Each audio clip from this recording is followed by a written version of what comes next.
Pure hearted रह सकते हैं। अपना रियलाइजेशन अवश्य हमें सुनाएंगे। और प्रभु जी का जो श्लोक रहेगा वही गीता का 18वें अध्याय का 9वां श्लोक है। ठीक है। सो बाय चैंटिंग हरे कृष्णा हम स्वागत करते हैं हिज ग्रेस करुणाचंद्र प्रभु की जय। तो करुणाचंद्र प्रभु आप स्टार्ट कर सकते हैं। जय राधा माधव। हरे कृष्णा। बहुत बहुत धन्यवाद प्रभु जी। और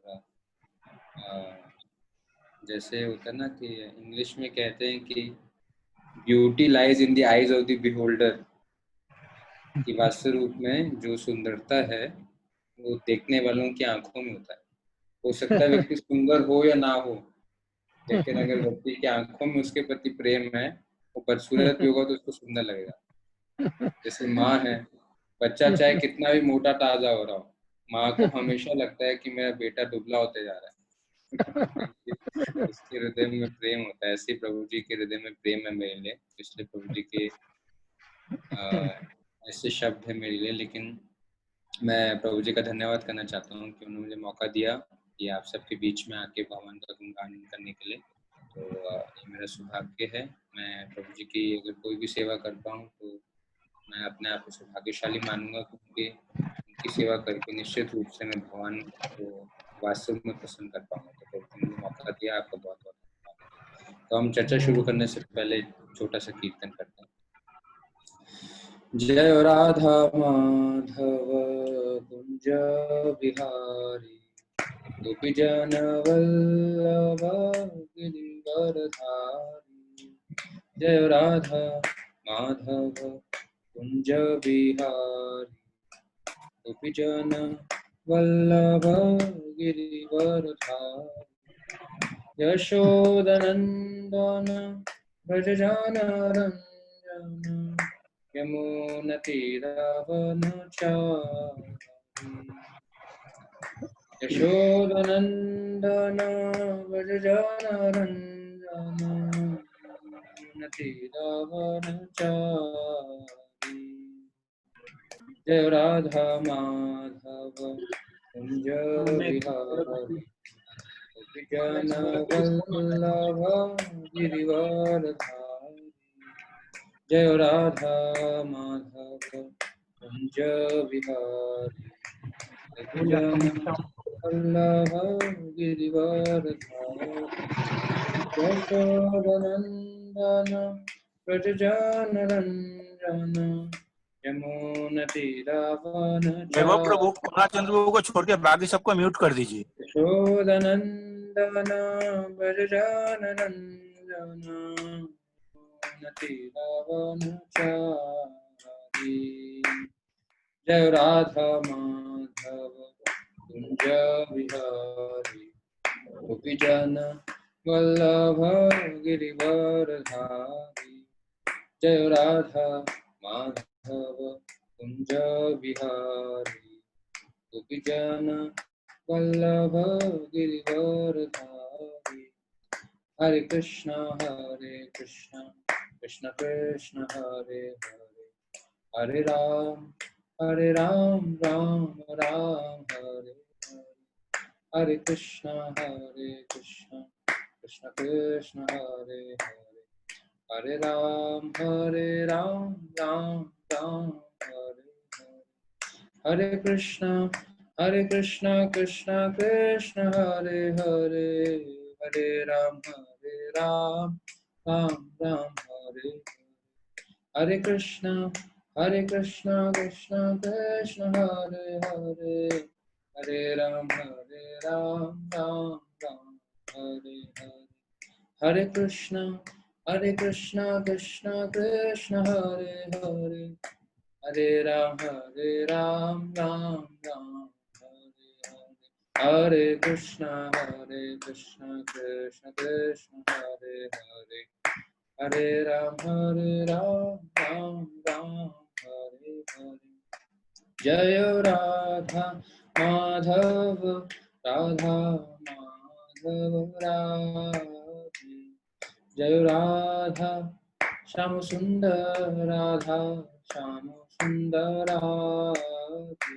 जय राधा राधिका रमन राधा राधिका रमन राधे। जय राधा वृंदावन चंद्र, राधा वृंदावन चंद्र राधे। जय राधा मदन मोहन, राधा मदन मोहन राधे। जय राधा गोपीनाथ, राधा गोपीनाथ राधे। जय राधा गोविंद, राधा गोविंद राधे। जय कृष्ण बलराम, कृष्ण बलराम, कृष्ण बलराम, जय कृष्ण बलराम। जय गौरानिताय, गौरानिताय, गौरानिताय, श्री श्री गौरानिताय। प्रभुपाद, प्रभुपाद, प्रभुपाद, जय जय प्रभुपाद। जय ओम विष्णुपाद परमहंस प्रभुपादाचार्य स्तोत्र of His Divine Grace AC Bhaktivedanta Swami Srila Prabhupada. ISKCON founder Acharya, BBT founder Acharya, savior of the whole world, His Divine Grace AC Bhaktivedanta Swami Srila Prabhupada. जय ओम विष्णुपाद परमहंस प्रभुपादाचार्य स्तोत्र सदा His Divine Grace श्रील भक्ति सिद्धांत सरस्वती गोस्वामी महाराज प्रभुपाद की। अनंत कोटि वैष्णववृंद की, नामाचार्य श्री हरिदास ठाकुर की। प्रेम से कहिए जय श्री कृष्ण चैतन्य प्रभु नित्यानंद, श्री अद्वैत गदाधर शिवासादि गौर भक्तों की जय। श्री श्री राधा कृष्ण गोपीनाथ श्याम मुकुंद राधा कुंड गिरि गोवर्धन की। श्री वृंदावन धाम की, श्री नवद्वीप मायापुर धाम की, श्री पुरुषोत्तम जगन्नाथ धाम की, गंगा मैया की, यमुना मैया की, वृंदावन तुलसी महारानी की, श्री नाम संकीर्तन की, श्री प्रभुपाद डिस्ट्रीब्यूशन निताय गौर प्रेमानंदे। All glories to assembled devotees. All glories to assembled devotees. All glories to assembled devotees. All glories to Shishi, Guru and Gauranga. Hare Krishna, Hare Krishna. तो आज मेरा सौभाग्य है कि मुझे आज आप सबके बीच में आने का सुअवसर प्राप्त हुआ है इस शचीपति जी के द्वारा। और उन्होंने मुझे ये सुनहरा मौका दिया है कि हम भगवत गीता जो स्वयं भगवान के मुखारबिंद से निकली है उसके बारे में कुछ चर्चा कर पाएँ और उसके बारे में कुछ श्रवण कर पाएँ, कुछ शिक्षा ले पाएँ और हम भगवान की शिक्षा को ग्रहण करके अपने आध्यात्मिक जीवन में प्रगति कर पाएँ। तो मैं उम्मीद करूँगा कि मैं जो आज के बीच में आया हूँ तो आप सबकी कुछ सेवा कर पाऊँ और आपको भगवान के नज़दीक लेके आ सकूं। गीता के भूमिका में इंट्रोडक्शन में आखिरी में श्रील प्रभुपाद जी ने गीता का महात्म्य जो कि आदि शंकराचार्य जी के द्वारा दिया गया था वो श्रील प्रभुपाद जी ने उसमें उद्धृत किया है। और तो उसमें जो आदि शंकराचार्य हैं वो गीता को अलग अलग श्लोकों से उसका गुणगान करते हैं। और जो आखिरी श्लोक है वो बहुत प्रसिद्ध भी है और बहुत सुंदर भी है। तो कहते हैं कि एकम शास्त्रम देवकी पुत्र गीतम, एको देव देवकी पुत्र एव, एको मंत्र तस्य नमानि यानि, कर्मापि एकम तस्य देवस्य सेवा। कि हालांकि शंकराचार्य आए थे 8वीं सदी में, 8th सेंचुरी के आसपास आए थे। तो लेकिन उस समय उन्होंने कहा था कि, और प्रभुपाद जी लिखते भी हैं कि आजकल के समाज में लोगों के पास बहुत कम समय है आध्यात्मिक जीवन के लिए। तो अगर कोई पूछे कि अगर एक ही शास्त्र, एक ही किताब, एक ही संदेश से अगर मैं चरम सिद्धि को प्राप्त कर सकूं तो क्या होगा? कि एक ही शास्त्र से मुझे सभी शास्त्रों का निचोड़ मिल जाए, सारांश मिल जाए, निष्कर्ष मिल जाए। तो कहते हैं कि एकम शास्त्रम देव की पुत्र गीता। तो वो शास्त्र का एक किताब से आप सब कुछ प्राप्त करना चाहते हो तो क्या आपको कौन सी किताब पढ़नी चाहिए? तो देव की पुत्र गीता, देव की पुत्र है कृष्ण, उनकी गीता। एको देवो देव की पुत्र है और एक ही भगवान जिसको अपना आराध्य मान लें, उनकी भक्ति में लगे तो जीवन की परिकाष्ठा प्राप्त हो जाएगी। तो कौन है वो? कि देवकी पुत्र कृष्ण।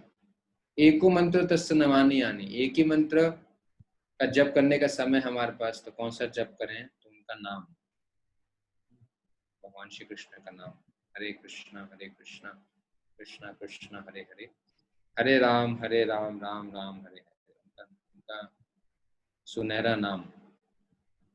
और कर्मापि एकम तस्य देवस्य सेवा, और एक कार्य जिससे भी सिद्धि प्राप्त हो जाएगी तो क्या है? वो उनकी सेवा, प्रेममय सेवा। और ऐसा क्यों है?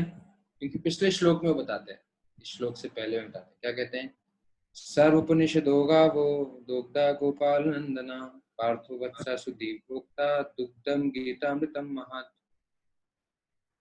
क्यों ऐसा है कि एक ही शास्त्र गीता से सब कुछ क्यों मिल सकता है? क्या कहते हैं? सर्व उपनिषदों गावो, अगर सारे उपनिषद की तुलना गाय से की जाए, सारे वैदिक शास्त्र, वेद उपवेद उपनिषद आरण्यका ब्राह्मणस, सब वैदिक शास्त्रों को अगर एक गाय से तुलना की जाए तो गाय का जो सार है, सार के रूप में जो गाय से हम प्राप्त करते हैं वो उसका दूध है।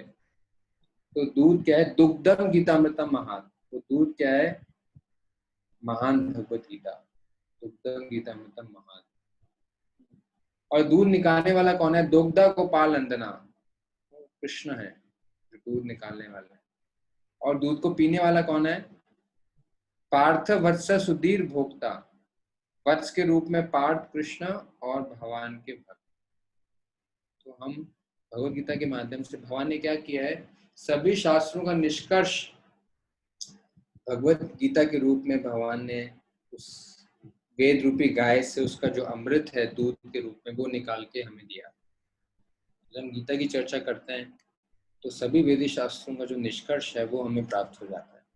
तो इसलिए हम एक ही स्थान पर रहकर हम जीवन का जो मूल सत्य है वो हम प्राप्त कर सकते हैं। तो हम चर्चा कर रहे हैं 18वें अध्याय में से।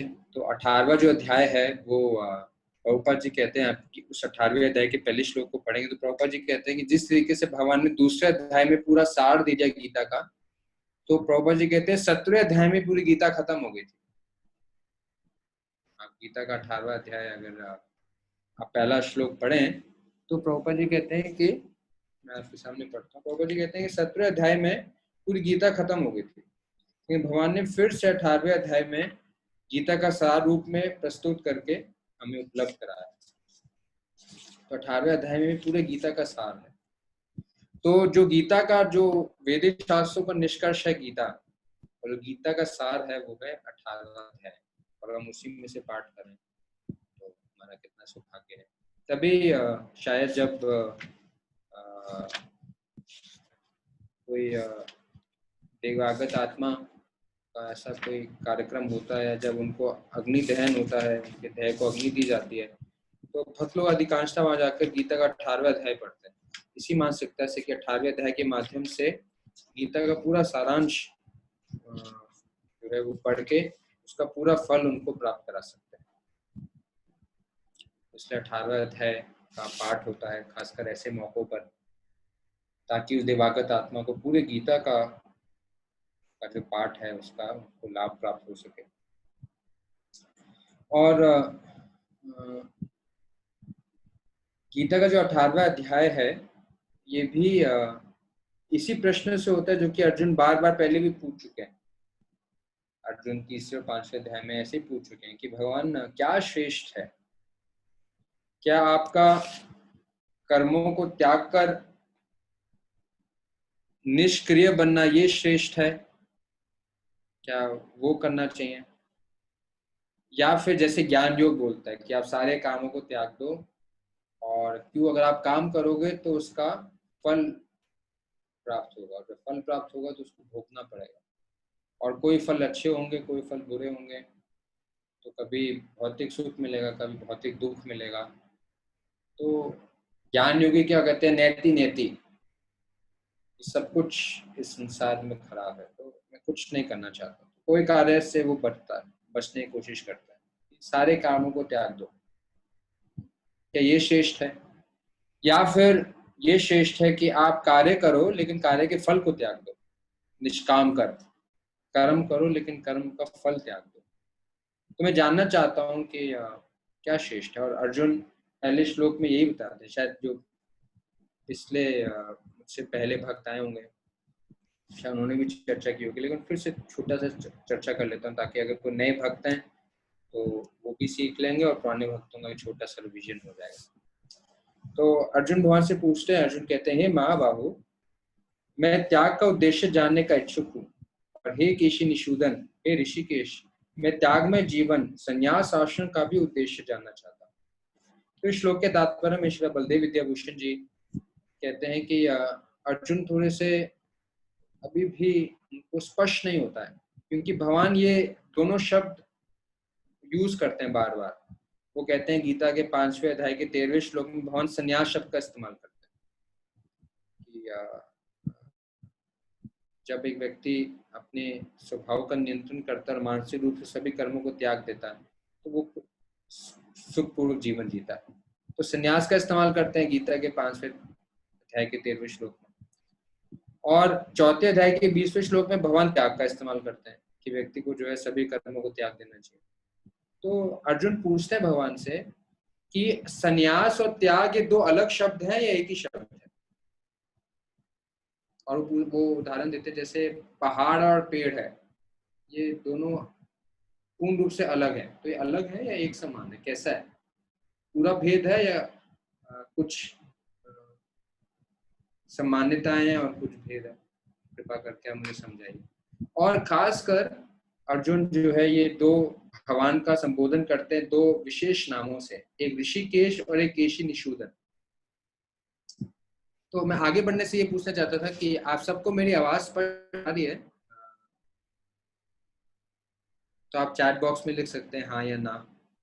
हाँ, यस गुरुजी, फर्स्ट क्लास, कंटिन्यू। हाँ, क्या कह रहे हैं मुझे? बिल्कुल साफ, अच्छी आ रही है गुरुजी, एकदम साफ, कोई ओके, दिक्कत नहीं है। धन्यवाद, कोई Continue. धन्यवाद। क्योंकि मुझे बाद में लगा कि पूरी कथा हो जाए और फिर पता चले कि आवाज ही नहीं आ रही थी, तो ऐसी बात हो जाएगी। बहुत क्लियर आ रही है गुरुजी, एकदम। धन्यवाद। तो ऐसा ना फिर हो सकता है सर एक मजाक किया जाता है कि रामायण सुनने के बाद पूछे पूरी सीता किसके पिता थे। धन्यवाद पूरी, धन्यवाद। तो हम देखते हैं कि तो खासकर अर्जुन भगवान का संबोधन करते हैं दो शब्दों से, ऋषिकेश और केश निषूदन। ऋषिकेश का मतलब क्या है? आप प्रभुपाद जी शब्द का बहुत इस्तेमाल करते थे। प्रभुपाद जी कहते थे ऋषिकेश का मतलब क्या है? ऋषिक मतलब इंद्रियां, ईश मतलब उनके नियंता, ऋषिकेश मतलब जो इंद्रियों के नियंता है। वास्तु रूप में हमारी जितनी भी इंद्रियां हैं वो भगवान के द्वारा हमें दी गई हैं, तो उनके असली नियंता तो भगवान है, उनके असली मालिक तो कृष्ण है। तो क्यों ऋषिकेश बोलते हैं, भगवान को बोलते हैं ऋषिकेश क्यों बोलते हैं? क्योंकि भगवान इंद्रियों के ईश्वर है। तो अर्जुन का मन अभी बहुत भ्रमित है कि क्या ठीक है क्या गलत है, लड़ना है या नहीं लड़ना है। नहीं लड़ना है तो फिर क्या लड़ाई छोड़नी है, और अगर लड़ना है तो कैसे लड़ना है। अभी अर्जुन का मन भ्रमित है। तो भगवान कह रहे हैं आप ऋषिकेश हैं, अर्जुन कह रहे हैं कि आप ऋषिकेश हैं, आप इंद्रियों के नियंता हैं और इंद्रियों का जो राजा है वो मन है। तो अगर आप इस समस्या का समाधान करें तो मेरा मन संयम हो जाएगा, मेरा मन शांत हो जाएगा।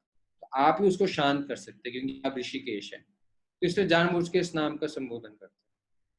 और दूसरा करते हैं आप केशी निषूदन है। केशी निषूदन का मतलब क्या है कि आप केशी का वध करने वाले हैं। तो जो संदेह होते हैं, संशय होते हैं, वो केशी के समान, असुर के समान है, केशी असुर के समान।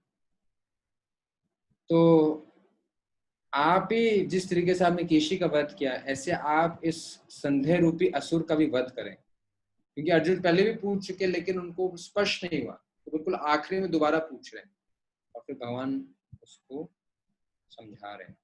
अब आखिरी बार पूरा स्पष्ट कर रहे हैं।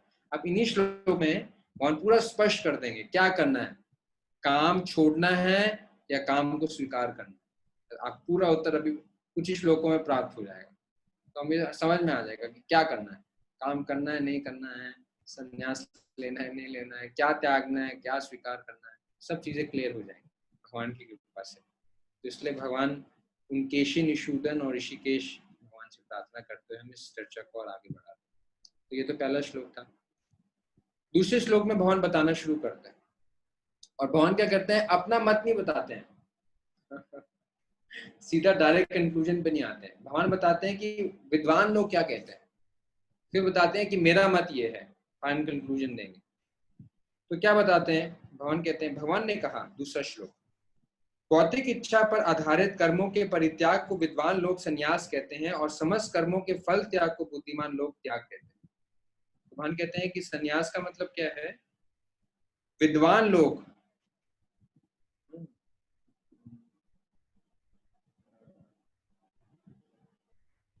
कवया विदु, विद्वान लोग ऐसा कहते हैं। तो भगवान सबसे पहले अपने बात नहीं रखते। तो भगवान कहते हैं विद्वान लोग क्या कहते हैं, विद्वान लोग ये कहते हैं कि संन्यास का मतलब क्या है। आप पूछ रहे हो संन्यास और त्याग में क्या अंतर है, तो मैं बताता हूँ बाकी लोग क्या कहते हैं। तो भगवान कहते हैं कि कुछ विद्वान ऐसा कहते हैं संन्यास का मतलब होता है कि जो कार्य अपने इंद्र तृप्ति के लिए किया गया उन कार्यों को त्यागना, भौतिक इच्छा पर आधारित कर्मों का त्याग। संन्यास का मतलब क्या है, जब हम चाहते हैं कि मेरी ये इच्छा है, इस इच्छा को प्राप्त करने के लिए मुझे ये काम करना चाहिए, ऐसे कार्यों को त्याग करना, ये संन्यास आश्रम। भगवान कहते हैं, कुछ लोग ये कहते हैं। और भगवान कहते हैं त्याग का क्या मतलब है, त्याग का मतलब है कि कार्य को नहीं त्यागना, कार्य के फल को त्यागना। संन्यास मतलब कार्य को ही त्याग देना जो भौतिक इच्छा पर आधारित है, और त्याग का मतलब होता है कि कार्य को नहीं त्यागना, फल, उस कार्य से जो फल प्राप्त होता है उसको त्यागना। कुछ लोग तो ये कहते हैं, भगवान दूसरे श्लोक में ये पुष्टि कर रहे हैं। तो भगवान तीसरे श्लोक में भी बताते हैं कुछ और विद्वान क्या कहते हैं। तो भगवान क्या कह रहे हैं, तीसरा श्लोक, कुछ विद्वान घोषित करते हैं कि समस्त प्रकार के सकाम कर्मों को दोषपूर्ण समझकर त्याग देना चाहिए, किंतु अन्य विद्वान मानते हैं कि यज्ञ, दान तथा तपस्या के कर्मों को कभी नहीं त्यागना चाहिए। भगवान कह रहे हैं कुछ विद्वान क्या कहते हैं कि सारे कर्मों को त्याग देना चाहिए, तो इसमें दोष है। और हमारे आचार्य श्री विश्वनाथ चक्रवर्ती ठाकुर इसमें कहते हैं कि ये सांख्य लोग वाले कहते हैं। सांख्य क्या है क्योंकि सांख्य बहुत विश्लेषण करता है, तो सांख्य लोग क्या कहते हैं कि सभी कर्मों, जो खासकर सकाम कर्म है, सकाम कर्म मतलब ऐसे कर्म जो कि किसी भौतिक इच्छा को प्राप्त करने के लिए किया जाता है। जैसे हम कर्म कांड समझते हैं, कर्म कांड मतलब कुछ ऐसे यज्ञ जिससे पुत्र की प्राप्ति हो, या फिर कुछ धन प्राप्त हो, सुंदरता प्राप्त हो, अच्छी पत्नी, अच्छी पति प्राप्त हो, ऐसे भौतिक कर्म जिससे कुछ सुख प्राप्त हो, तो उस कार्य को करने के लिए कर्मकांड बताया जाता है, ये यज्ञ है, ये अनुष्ठान है। तो सांख्य कहते हैं सब में दोष है। क्यों? क्योंकि सब कर्म कांड में जीव हिंसा है, क्योंकि किसी न किसी पशु की इसमें बलि चढ़ती, तो उसमें हिंसा है, हिंसा होने के कारण उसमें दोष है, उसमें दोष है, इसको त्याग देना चाहिए। भगवान कह रहे हैं, कुछ लोग ये कहते हैं कि ऐसे सकाम कर्मों को त्याग देना चाहिए, लेकिन कुछ और लोग कहते हैं कि नहीं, सकाम कर्म को त्याग कर सकते हैं लेकिन 3 कार्य नहीं त्याग देना चाहिए। क्या नहीं त्याग देना चाहिए? यज्ञ, दान और तपस्या। तो वो क्या कहते हैं, क्यों नहीं त्यागना चाहिए? क्योंकि वैदिक शास्त्रों का ये भाग है, यज्ञ, दान, तपस्या। तो वैदिक शास्त्रों में इसकी बार बार इसकी पुष्टि की गई है, क्योंकि वैदिक शास्त्र में बार बार इसकी पुष्टि की गई है, तो इसको नहीं त्यागनी चाहिए, इसमें दोष नहीं हो सकता यज्ञ, दान, तपस्या में। तो भगवान कहते हैं कुछ लोग का ये मानना है। अब चौथे श्लोक में भगवान बताते हैं कि मेरा क्या मत है। चौथे श्लोक में अब ये फाइनल कंक्लूजन। तो ये मत सबसे उत्तम है क्योंकि कृष्ण का मत है। प्रभुपाद जी कहते हैं कि whatever Krishna says that is correct, as everything is incorrect, बस our confusion is clear। Prabhupada ji कहते थे जो भी कृष्ण कहे वो हमारे लिए ठीक है, बाकी सब खराब है, बस हमारा भ्रम खत्म हो गया, हमें और कोई भ्रमित होने की बात ही नहीं है, क्योंकि हम जानते हैं कि कृष्ण परम प्रमाण है, क्योंकि वो परम पुरुषोत्तम भगवान है। जो उनकी वाणी है, जो उनका निष्कर्ष है, उससे ऊपर कुछ नहीं, एब्सोल्यूट ट्रूथ है। तो जो भी वो बोलते हैं वो भी एब्सोल्यूट ट्रूथ है। तो जो वो समम बोनम है, वो एब्सोल्यूट ट्रूथ है, वो हाईएस्ट ट्रुथ है, उससे ऊपर कुछ नहीं। प्रभुपा जी कहते हैं जो कृष्ण कहे बस हमें स्वीकार करना है, क्योंकि हम अपने बुद्धि से हर चीज का विश्लेषण नहीं कर सकते, बुद्धि बहुत सीमित है। तो इसलिए क्या बताया जाता है, जब ज्ञान विकसित किया जाता है तो 3 किस्म से ज्ञान विकसित किया जाता है। एक है अपने इंद्रियों के द्वारा, जिसको हम प्रत्यक्ष बोलते हैं। एक है अपने बुद्धि के द्वारा, इसको अनुमान बोलते हैं। लेकिन इस सब में बहुत सारी त्रुटियां हैं, और अधिकांशतः आप देखेंगे बाहर के लोग, चाहे वो वैज्ञानिक हो या रोजमर्रा की जिंदगी में, लोग इसी 2 पे विश्वास करते हैं। उनको जो ठीक लगता है, जो उनकी बुद्धि में समझ में आता है, या जो उनको अपने आंखों देखी चीजें लगती हैं, लोग उसी के ऊपर विश्वास करते हैं।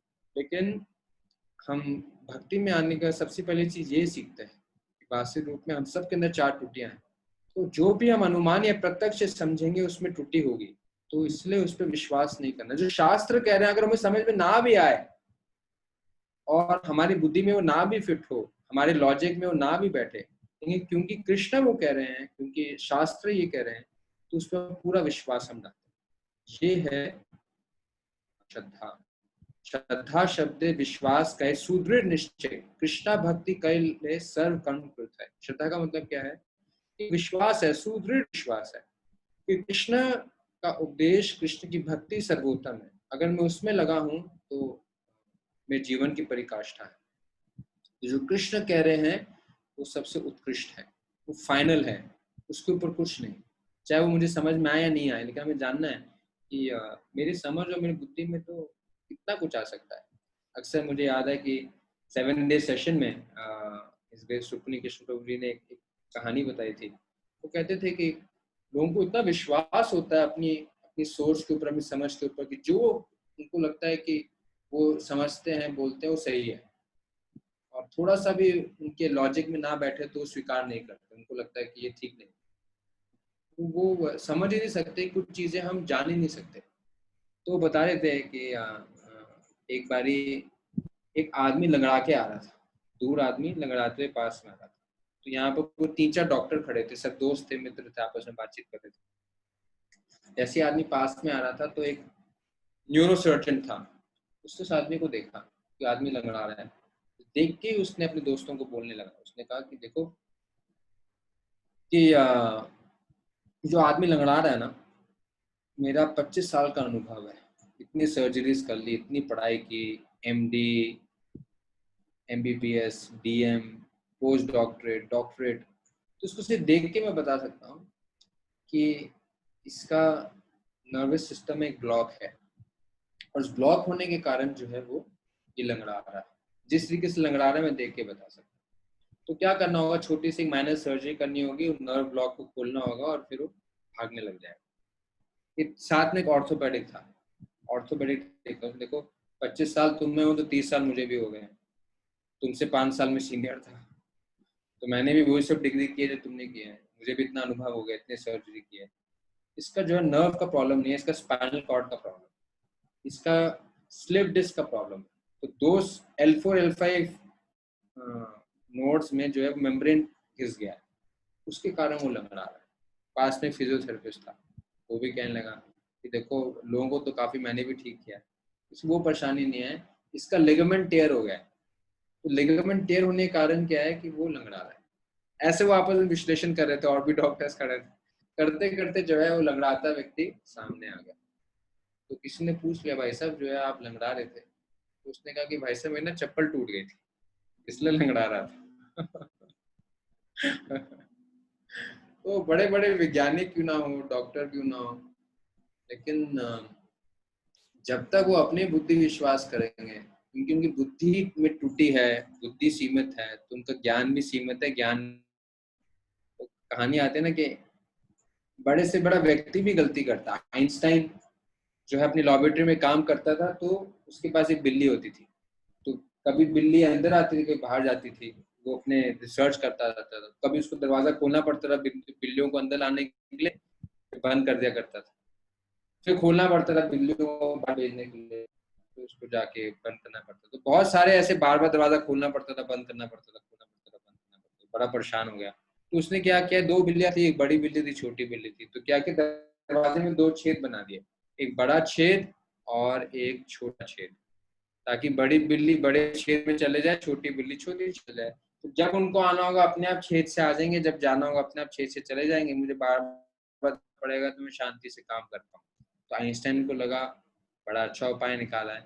लेकिन इसमें एक सिली मिस्टेक है। क्या सिली मिस्टेक है? कोई चैट बॉक्स में लिख सकता है? इसमें एक छोटी सी मासूम सी मूर्खता है। क्या मूर्खता है?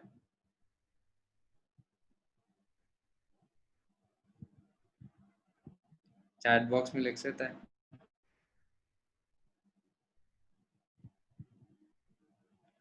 अगर आप नहीं भी सोच पाए वो ही लिख दीजिए कि नहीं समझ में आया प्रभु जी, क्या मूर्खता है। और कुछ लोग सोचें तो ये लिख दीजिए सोच रहा हूँ, आइडिया लग जाएगा। क्योंकि हमारे यहाँ चैट बॉक्स यूज नहीं करते लोग। हाँ जी, हमारे यहाँ चैट बॉक्स यूज नहीं करते ना, चैट बॉक्स का ज्यादा लोगों को नॉलेज है, how to use the chat box. अच्छा चैट बॉक्स यूज नहीं करते। Okay okay okay.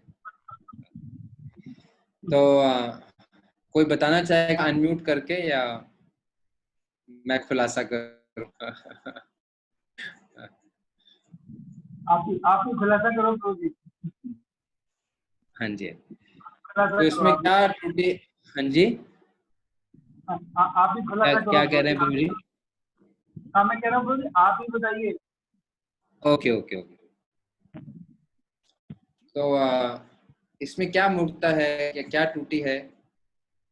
एक जवाब आ गया, शुद्ध किंकर प्रभु, कि इसमें एक गोल काफी था, छेद ही काफी था। क्यों बड़ा वाला छेद काफी था? उस बड़े वाले छेद से बड़ी बिल्ली भी जा सकती, छोटी बिल्ली भी जा सकती। छोटी छेद की जरूरत नहीं थी। लेकिन इतना बड़ा वैज्ञानिक जिसने E is equal to MC square लिखा, जिसने थ्योरी ऑफ रिलेटिविटी बनाई, इसको सबसे बड़ा जीनियस माना जाता है इतिहास का। लेकिन उससे एक छोटी सी गलती हुई कि मतलब ये शायद एक गृहिणी भी नहीं करेगी, उससे गलती होगी। उसने छोटी बिल्ली छोटा छेद बनाया, जरूरत नहीं थी, बड़े छेद में दोनों निकल सकते हैं। सो हम देख सकते हैं, इसलिए जो भगवान का मत है वो आपकी है। तो यहाँ भगवान बता रहे हैं, अब भगवान पूरा निष्कर्ष बता रहे हैं कि क्या सही है और क्या सही नहीं है। तो अब भगवान बता रहे हैं 4वें श्लोक में, क्या बताते हैं? हे भरत श्रेष्ठ, अब त्याग के विषय में मेरा निर्णय सुनो। हे नरशार्दूल, शास्त्रों में त्याग 3 तरह का बताया गया है। तो भगवान इसका खुलासा करेंगे। फिर 5वें श्लोक में क्या कहते हैं? भगवान कहते हैं, बहुत प्रसिद्ध श्लोक है, क्या है? यज्ञ दान तपकर्मा न त्याजम कार्य में वतत यज्ञ दान तपश्चैव पावनानि मनीषिणः। भगवान कहते हैं कि नहीं, कार्य को कभी त्यागा नहीं जा सकता। आगे भगवान इसको फिर से बोलेंगे कि कार्य को आप कभी नहीं त्याग सकते, ना चाहते हो भी हमें कार्य करना पड़ेगा। लेकिन हमें क्या करना है कि हमें कार्य कैसे करना है ये सीखना है। कैसे करना है हम चर्चा करेंगे। तो कृष्ण क्या पर क्या कर रहे हैं? कृष्ण कह रहे हैं कि ये 3 चीजें कभी नहीं त्यागनी चाहिए। क्या 3 चीजें हैं? यज्ञ, दान और तप।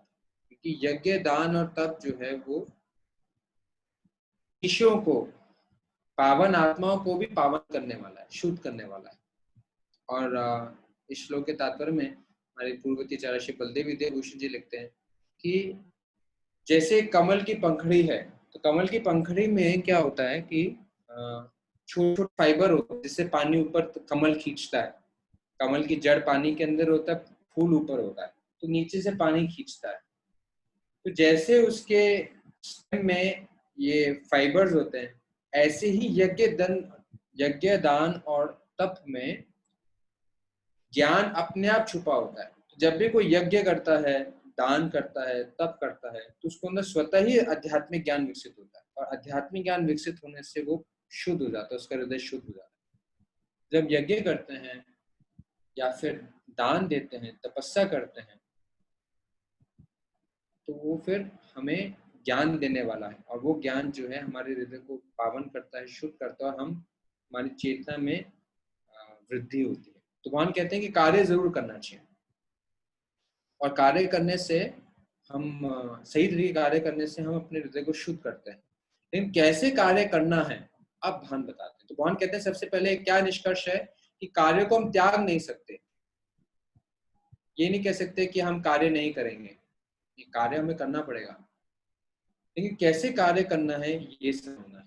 तो ये भगवान छठे श्लोक में बोलते हैं। छठे श्लोक में क्या बोलते हैं? बोलते हैं कि इन सारे कार्यों को किसी प्रकार की आसक्ति या फल की आशा के बिना संपन्न करना चाहिए। हे प्रजापुत्र, इन्हें कर्तव्य मानकर संपन्न किया जाना चाहिए, ये मेरा अंतिम मत है।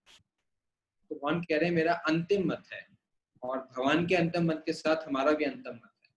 क्या अंतिम मत है? कि हमें कार्य करना चाहिए, लेकिन कार्य कैसे करना चाहिए? न कार्य से आसक्ति होनी चाहिए, न कार्य के फलों से आसक्ति होनी चाहिए। इन दोनों में अंतर है। यहाँ पर कह रहे हैं कि किसी प्रकार की आसक्ति या फल की आशा दोनों नहीं होनी चाहिए। कार्य की फल की आशा क्या है? जब कोई व्यक्ति कार्य करता है, लेकिन कार्य करने के पीछे उद्देश्य होता है कि वो फल को भोग सके। जैसे कर्म कांड बताया, वो इसलिए कार्य करता है, यज्ञ करता है, ताकि यज्ञ का जो फल आएगा उसको मैं अपने लिए भोग सकूं। तो ये भगवान कह रहे हैं गलत है। यज्ञ इस उद्देश्य से नहीं करना चाहिए कि उसके फल को मैं भोग सकूं। और भगवान कह रहे हैं कि कार्य से भी आसक्ति नहीं होनी चाहिए कि मुझे यही यज्ञ करना है, यही कार्य करना है। दोनों अपने आप में गलत है। तो भक्त कैसे करता है? भक्त करता है कि दोनों कार्य में कृष्ण डाल देता है, वो पूर्णता है। वो कार्य भी करता है कृष्ण के लिए, और कार्य का फल भी कृष्ण को देता है। ये अंतिम मत है।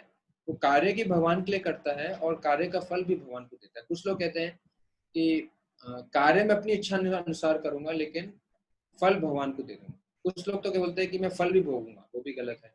कुछ लोग बोलते हैं ठीक है मैं फल दे दूंगा, लेकिन कार्य जो मैं करना चाहूँ वो करूंगा। लेकिन सर्वोत्तम क्या है कि कार्य भी वो करें जो भगवान हमसे चाहें, और उसका जो फल आए वो भी भगवान को अर्पित करें। ऐसे कार्य करना चाहिए। ये कार्य जो है वो हमें मुक्त करने वाला है।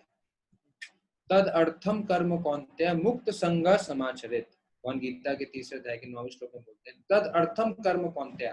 जब इस तरीके से भगवान के लिए कार्य किया जाता है, मुक्त संग समाचरित, वो हमें संसार से मुक्त करने वाला। और क्या भावना बांधने वाली? या तो फल की उपेक्षा, या इस भावना से उपेक्षा कि ये कार्य मैं उसका करता हूं और इस फल को मैं भोगता हूं। तो ये दोनों चीजें गलत है। I am the doer and I am the enjoyer. Neither we are enjoy, neither we are doer.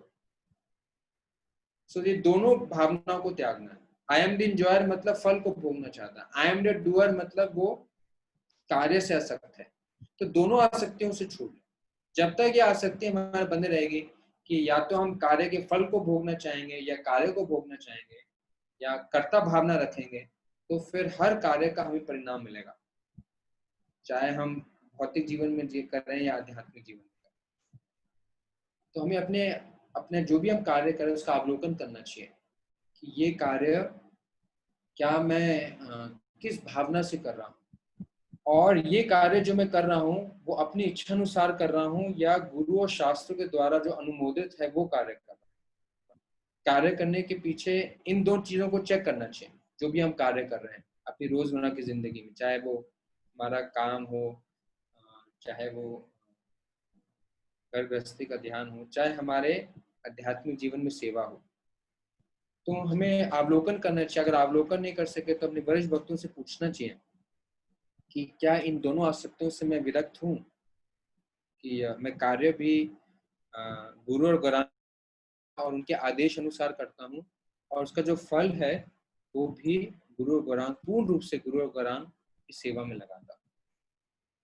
तो ये दोनों चीजें चेक करना। भगवान कह रहे हैं ये अंतिम मत है। तो ये भगवान इसकी पुष्टि करते हैं छठवें श्लोक में।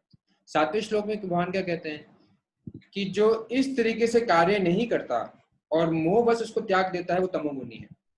भगवान क्या कहते हैं? निर्दिष्ट कर्तव्यों को कभी नहीं त्यागना चाहिए। भगवान कहते हैं जो कर्तव्य हमें प्राप्त है उसको त्यागना नहीं चाहिए। जैसे हमने पहले कहा, यदि कोई मोहवश अपने कार्यों को का परित्याग कर देता है तो ऐसा त्याग तामसिक कहा जाता है। तो कि अगर कोई कार्य सही भावना न रखकर वो उसको त्याग देता है तो वो तमोगुनी है। अगले श्लोक में भगवान कहते हैं कि रजोगुनी क्या है। रजोगुनी का मतलब है तो कार्य को नहीं करता, और ना करने के पीछे क्या कारण है, उसके पीछे कारण ये है कि वो असुविधा नहीं चाहता। उसको लगता है कि कार्य करना पड़ेगा तो मेहनत करनी पड़ेगी, कुछ कष्ट होगा, कठिनाई होगी, मुश्किल आएगी। तो जब इस उद्देश्य इस भावना से वो कार्य नहीं करता तो वो रजोगुनी माना जाता है। ये 8वां श्लोक है। जो व्यक्ति नियत कर्मों को कष्टप्रद समझकर या शारीरिक क्लेश के भय से त्याग देता है, उसके लिए कहा जाता है कि उसने ये त्याग रजोगुण में किया है। ऐसे करने से कभी त्याग का उच्च फल प्राप्त नहीं होता। तो यहाँ पर भगवान कहते हैं कि रजोगुनी त्याग का क्या मतलब है, यहाँ भगवान कहते हैं। अब आते हैं हमारे श्लोक के ऊपर। अब भगवान इसमें क्या कह रहे हैं, कारमिति एव ये यत् नियतं क्रियते अर्जुन संगतत्वा फलम चैव सतागा सात्विको मतः। भगवान कहते हैं, हे अर्जुन, जब मनुष्य नियत कर्तव्यों को कारणीय मानकर करता है और समस्त भौतिक संगति तथा फल की आसक्ति को त्याग देता है, उसका त्याग सात्विक कहला जाता है। तो सात्विक त्याग क्या है? सात्विक त्याग का मतलब यह है कि जब कोई अपना कार्य करता है कर्तव्य निष्ठ होकर, और ना वो कार्य से आसक्त होता है, ना कार्य के फल से त्याग आसक्त होता है, तो वो त्याग जो है वो सतोगुणी है, और वो भी त्याग सही है। और इसी बीच में जो अर्जुन ने पहले क्वेश्चन पूछा था कि संन्यास और त्याग एक समान है या अलग अलग है। संन्यास का मतलब जैसे भगवान कह रहे, कुछ लोग कहते हैं संन्यास मतलब कार्य को त्याग देना, और त्याग का मतलब कार्य के फल को त्याग देना। भगवान कहते नहीं, संन्यास और त्याग एक समान है। उसका अर्थ, असली अर्थ क्या है कि कार्य को नहीं त्यागना, लेकिन कार्य की जो गलत भावना है उसको त्यागना। जब हम कार्य की गलत भावना को त्याग कर सही भावना से कार्य करते हैं, तब वो त्याग श्रेष्ठम है, सर्वश्रेष्ठ है, वो असली त्याग है, सतोगुणी त्याग है। ये भगवान इसकी पुष्टि, इस बात को यहाँ पर समझाते हैं।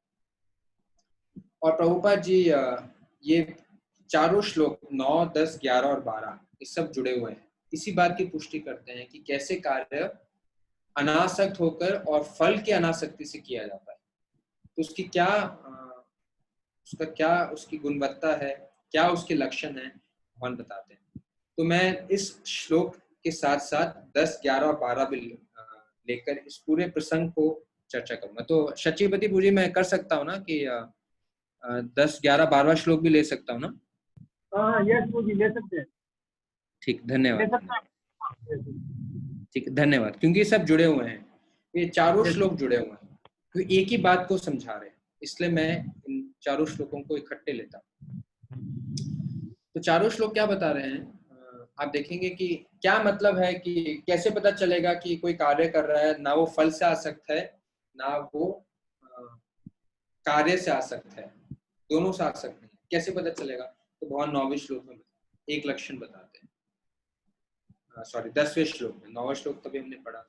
10वें श्लोक में भगवान क्या कहते हैं, आप सुनिए। अच्छा, इससे पहले हम प्रभुपाद जी का तात्पर्य पढ़ते हैं 9वें श्लोक का। तो प्रभुपाद जी लिखते हैं, नियत कर्म इसी मनोभाव से किया जाना चाहिए। नियत कर्म मतलब प्रिस्क्राइब ड्यूटी, हमारे चाहे वो हम गृहस्थ आश्रम में हो या ब्रह्मचारी आश्रम में हो, कोई भी वर्ण में हो, ब्राह्मण, क्षत्रिय, वैश्य, शूद्र, या कोई भी आश्रम में हो, तो इसके जो भी कर्तव्य हैं उसके पीछे यही मानसिकता होनी चाहिए, हम दोनों चीजों से त्याग कर उसको सही भावना से करें। यहाँ प्रभुपाद जी कह रहे हैं, मनुष्य को फल के प्रति अनासक्त होकर कर्म करना चाहिए, उसे कर्म के गुणों से विलग हो जाना चाहिए। जो व्यक्ति कृष्णा बहाना अमृत में रहकर कारखाने में कार्य करता है, वह ना तो कारखाने के कार्य से अपने को जोड़ता है, ना ही कारखाने के श्रमिकों से। इसका मतलब प्रभुपाद जी कह रहे हैं, जो असली में कृष्णा भावना अमृत में जो भक्त है, जिसकी चेतना कृष्णा भावना भावित है, तो अगर वो किसी कारखाने में काम करता है तो ना वो अपनी पहचान उस काम से करता है, वो वो जानता है कि मैं इस कारखाने का नौकर नहीं हूँ, उसको इस बात का पूरा स्पष्ट ज्ञान है। मैं क्यों कारखाने में कार्य कर रहा हूँ?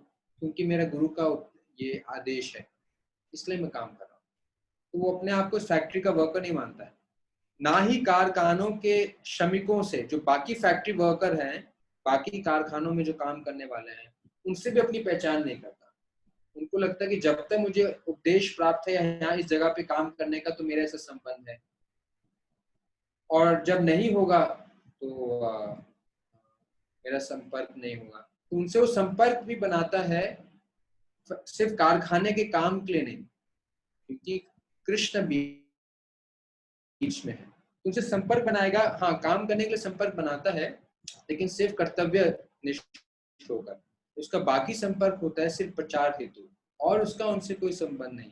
उनका एक ही मात्र उस व्यक्ति का भाव होता है कि कैसे न किसी तरीके से वो कृष्ण से जुड़ो। वह तो मात्र कृष्ण के लिए कार्य करता है, और जब वह इसका फल कृष्ण को अर्पित कर देता है, तो वह दिव्य स्तर पर कार्य करता है। तो प्रभुपाद जी कहते हैं कि दिव्य स्तर किसका होता है? कि वो जो उस कारखाने में उसने समय बिताया, और समय बिताने के बाद जो उसको फल प्राप्त हुआ, वो भी कृष्ण को अर्पित करता है, और वो काम भी कृष्ण के कहने पर कर रहा है। ऐसा नहीं है कि वो कारखाने में काम करना चाहता है। जो दिव्य स्तर पे है, जो ट्रांसेंडेंटल है, जो कि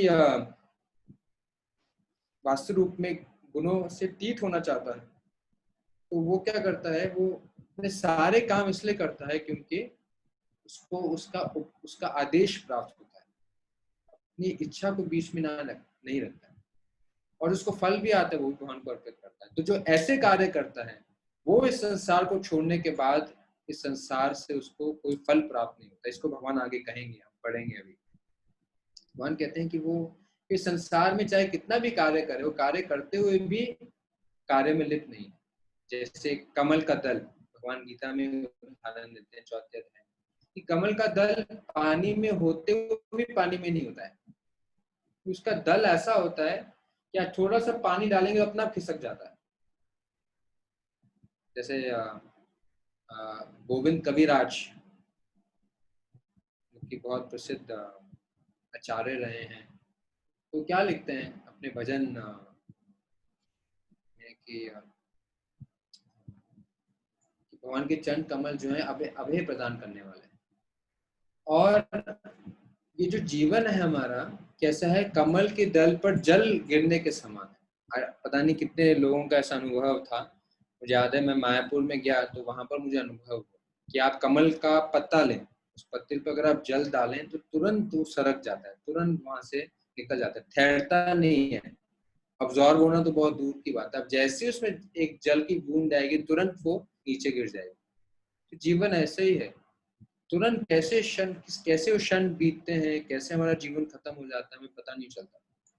तो वो कमल का दल पानी में रहते हुए पानी का नहीं होता। ऐसे वो व्यक्ति जो इस भावना से कार्य करता है, वो संसार में होते हुए भी संसारिक नहीं, वो जीवन मुक्त है। स्वरूप गोस्वामी कहते हैं, इया यास से हरिदास से कर्मना मनसा गिरा, निखिलासु अभिवस्थासु जीवन मुक्त से उच्चते।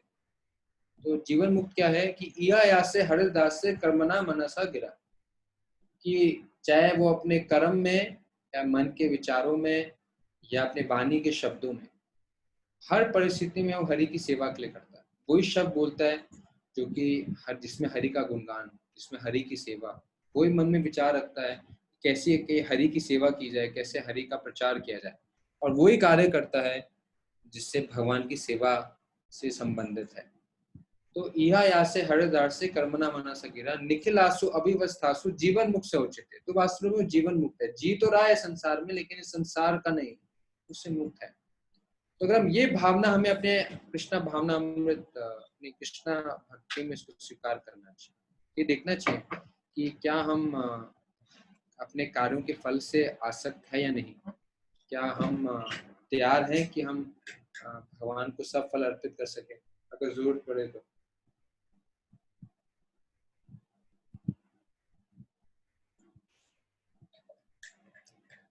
और अगर जरूरत पड़े तो हम भगवान के लिए कि क्या कर्म को भी त्याग कर सकते हैं, इसके लिए हमें तैयार रहना चाहिए। और ऐसे ही प्रभुपाद जी कहते हैं कि हमारे कृष्णा भावनामृत आंदोलन में ऐसे बहुत सारे भक्त हैं जो कि ऐसे जीवन जी रहे हैं, और यही असली में संन्यास जीवन है। आगे प्रभुपाद जी अपने शिष्यों का उदाहरण देंगे और इसके ऊपर हम भी चर्चा करेंगे। तो हम 10वां श्लोक पढ़ते हैं। 10वां श्लोक क्या है? तो यहाँ पर 10वें श्लोक में भगवान कहते हैं, सदोगुण में स्थित बुद्धिमान त्यागी जो ना तो अशुभ कर्म से घृणा करता है ना शुभ कर्म में लिप्त होता है, वह कर्म के विषय में कोई संशय नहीं रखता। तो जो व्यक्ति ऐसा कार्य करता है उसका एक लक्षण क्या है कि उसके लिए कुछ भी अच्छा या बुरा नहीं, जब तक कृष्ण की मंजूरी हो। अगर कृष्ण चाहते हैं कि वो घर में रहे, घर में रहता है। कृष्ण चाहते हैं कि वो भगवान के प्रचार हेतु प्रचार में निकल जाए, वो स्वीकार कर लेता है। वो वही चाहता है जो कृष्ण चाहते हैं, उसके लिए कुछ भी उसमें अपना निजी इच्छा नहीं है।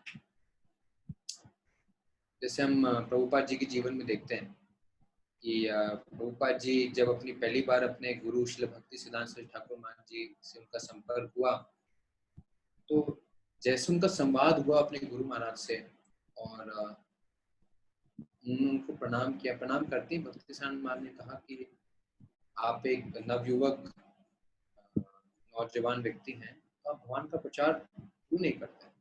प्रभुपाद जी ने छूट कर ही कहा कि भगवान का प्रचार एक गुलाम मुल्क कैसे कर सकता है, जब तक हमें आज़ादी नहीं मिलेगी। प्रभुपाद जी गांधी के आंदोलन से जुड़े थे। श्रील भक्ति सिद्धांत महाराज ने कहा भगवान का प्रचार किसी देश की गुलामी या आज़ादी पर निर्भर नहीं करता, उससे पूर्ण रूप से परे। तो ऐसा उन्होंने कहा तो प्रभुपाद जी को हाँ बिल्कुल सही है, भगवान का संदेश तो किसी पर निर्भर नहीं करता है। तो पहली बार प्रभुपाद जी को लगा कि मैं डिबेट में किससे हारा हूँ। तो फिर उनके गुरु ने कहा कि आप अंग्रेजी भाषा जानते हैं तो अंग्रेजी भाषा में भगवान का प्रचार करें। जब प्रभुपाद जी उनसे मिलकर बाहर आए, पहली बार प्रभुपाद जी ने लगा कि मैं एक सच्चे साधु से मिला हूँ। प्रभुपाद जी के जो पिता थे गौर मोहन डे, वो आए दिन किसी न किसी साधु को अपने घर पे लाते थे। उनकी क्यों भावना होती थी, वो चाहते थे कि उनका जो बेटा है अभय वो राधा रानी का भक्त बने। जो भी साधु आते थे उनको बोलते थे इसको आशीर्वाद दें कि राधा रानी का भक्त बने और एक भागवत प्रचारक बने, भागवत का प्रचार करें और मृदंग सीखे, मृदंग बजाए। लेकिन प्रभुपाद जी देखते थे कि जो भी साधु मेरे पिताजी लेके आते हैं वो दिखने में साधु हैं लेकिन बाद में चरस भी खाते हैं, गांजा भी पीते हैं, सब उल्टे सीधे काम करते हैं। कि जब वो पहली बार श्रील भक्ति सिद्धांत महाराज से मिले थे तो उनको लगा वास्तव में ये जेन्युइन साधु है। तो उन्होंने उनको गुरु स्वीकार कर लिया था। उनकी तभी इच्छा थी कि मैं पूरा जीवन अपने गुरु महाराज को दूं, लेकिन वो शादी विवाह कर चुके थे। लेकिन आस्ते आस्ते जब आखिरी बार 1936 में उनके गुरु महाराज बहुत बीमार थे, तो दिसंबर करीबन 15 को प्रभुपाद जी को चिट्ठी लिखी कि आप मुझे आदेश दीजिए, मैं आपकी क्या सेवा कर सकता हूँ। आपके सन्यासी और ब्रह्मचारी शिष्य तो बहुत सेवा करते हैं, मेरे लिए आप कोई उपदेश दीजिए कि मैं क्या सेवा कर सकता हूँ। तो फिर से उनको वही आदेश प्राप्त होते हैं कि आप अंग्रेजी भाषा जानते हैं तो आप अंग्रेजी भाषा में आप गीता और भागवत के संदेश का प्रचार करें। प्रभुपाद जी वही उपदेश प्राप्त होता है जो उनको पहली बार प्राप्त हुआ था, और प्रभुपाद जी इसको अपने जीवन का केंद्र बिंदु बना लेते हैं। प्रभुपाद जी कहते थे मैंने गीता के दूसरे अध्याय में 44वां श्लोक है कि व्यवसात्मक बुद्धि एक कुरु नंदना बहुशाखा अनंतस्य बुद्धि अवसायिना। तो ये श्लोक है, उसकी टीका में मैंने पढ़ा था। श्री विश्वनाथ चक्रवर्ती ठाकुर कहते हैं जो गुरु है उनकी बातों को भी ऐसा लेना चाहिए जैसे भगवान की बातों को लेना चाहिए। एक व्यवसात्मक का बुद्धि होकर सिंगल पॉइंट इंटेलिजेंस के साथ गुरु और भगवान की इच्छा को पूरा करना चाहिए। प्रभुपाद जी ने फिर हर कार्य उन्हीं की इच्छा के अनुसार किया। तो वो जो उनका फार्मेसी का बिजनेस है वो करते भी थे, लेकिन इसलिए नहीं कर रहे थे क्योंकि वो करना चाहते थे, और जो उसे धन भी प्राप्त होता था वो सारा का सारा धन अपने भोग की जगह वो प्रचार सेवा में लगा दिया करते। तो उनकी पत्नी जो है राधा रानी वो बड़ी नाराज होती थी प्रभुपाद जी से, और उनको कोई इच्छा नहीं थी कि वो प्रभुपाद जी की प्रचार सेवा में सहयोग करें। तो प्रभुपाद जी प्रचार के लिए जाते थे लेकिन वो कोई सहयोग नहीं करती थी, और प्रभुपाद जी को बीच में बहुत हानि भी हुई। एक बार प्रभुपाद जी भागवत का प्रचार कर रहे थे तो उनका बेटा उनको बोलने के लिए आया कि उनकी फैक्ट्री में आग लग गई। तो प्रभुपाद जी ने उसको क्या देखा, प्रभुपाद जी दुखी नहीं हुए। अगर प्रभुपाद जी अपने कार्य या कर्म फल से आसक्त होते कितनी दुखी हो जाते कि मेरा सारा बिजनेस चौपट हो गया, अब ना कोई आमदनी होगी और कोई काम भी नहीं होगा। प्रभुपाद जी ने क्या कहा, तुरंत उस आसन में बैठे बैठे जो भगवान श्री कृष्ण ने श्लोक बोला था कि यस्य नाम अनुग्रहणामि हरिष्येत धनम शनैः, कि जिसके ऊपर भगवान की विशेष कृपा होती है तो मैं क्या करता हूँ, उसका सारा धन ले लेता हूँ। प्रभुपाद जी ने उसको भगवान की शिक्षा से जोड़ा। और प्रभुपाद जी एक बार गीता को छापने के लिए गए मद्रास, जब वापस आए तो देखा जो उनका गीता का मैन्युस्क्रिप्ट था वो उनकी पत्नी ने कुछ चाय के बिस्कुट के लिए भेज दिया था। तो प्रभुपाद जी ने पूछा कि वो मैन्युस्क्रिप्ट कहाँ रखा है, तो उनकी पत्नी ने कहा वो तो मैंने चाय के बिस्कुट के लिए भेज दिया। प्रभुपाद जी को इतना अफसोस हुआ। अब सोचिए घर की क्या हालत होगी कि मतलब चाय के बिस्कुट के भी खरीदने के पैसे नहीं थे। उसकी नौबत क्या आई कि उनकी पत्नी को उनका ये कीमती सामान बेचना पड़ा। तो घर को चलाना भी मुश्किल होता होगा। तो प्रभुपाद जी ने उसकी परवाह नहीं की। प्रभुपाद जी ने जब ये सुना तो प्रभुपाद जी ने कहा तुम्हें क्या चाहिए, मैं या चाय, मी और टी? तो उसने कहा टी। तो प्रभुपाद जी ने कहा ठीक है। प्रभुपाद जी यही चाहते थे। अब वैसे तो गृहस्थ आश्रम में रह के पूर्ण रूप से अपने गुरु और भगवान के प्रति समर्पित थे। अब उनको मौका मिल गया और प्रभुपाद जी ने वानप्रस्थ दे दिया। जो भी तथा कथित कार्य कर रहे थे वो बेटे को सौंपा। प्रभुपाद जी ने वानप्रस्थ लेके प्रभुपाद जी पूर्ण रूप से बैक टू गॉड मैगजीन को छापने के लिए और गीता भागवत के प्रचार करने के लिए निकल पड़े। तो हम देख सकते हैं कि प्रभुपाद जी के जीवन से कि ना वो किसी भौतिक कार्य से आ सकते, ना उनके फलों से आ सकते, तो एक ही चीज से आ सकते, क्या, गुरु के उपदेशों से और भगवान के उपदेशों से। वो जानते थे चैतन्य महाप्रभु चाहते हैं कि इसका प्रचार हो, पृथ्वी अच्छेत्र नगर आद्रगाम सर्वत्र प्रचार हो वे मोर नाम।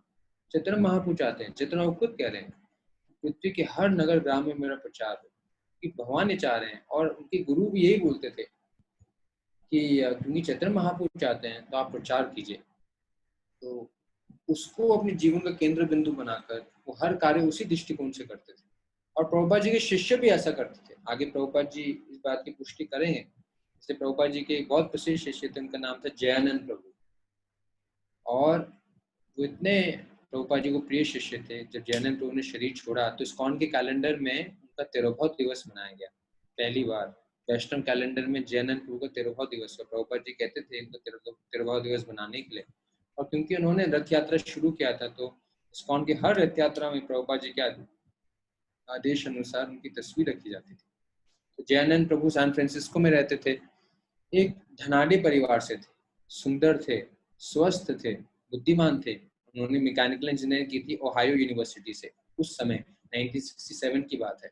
लेकिन बहुत दुखी रहते थे और उनको कहीं भी मन नहीं लगता था।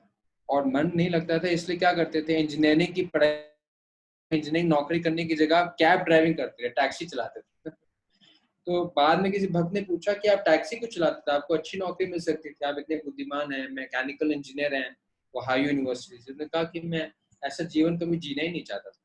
तो तलाश ही कर रहे थे। तो एक दिन 1967 में सैन फ्रांसिस्को के अखबार में उनको ये पढ़ने में आया कि यहाँ पे स्वामी आए भारत से जो कि भगवान के नामों का प्रचार करने के लिए आए। जब उन्होंने ये सुना तो प्रभुपाद जी को सुनने के लिए गए।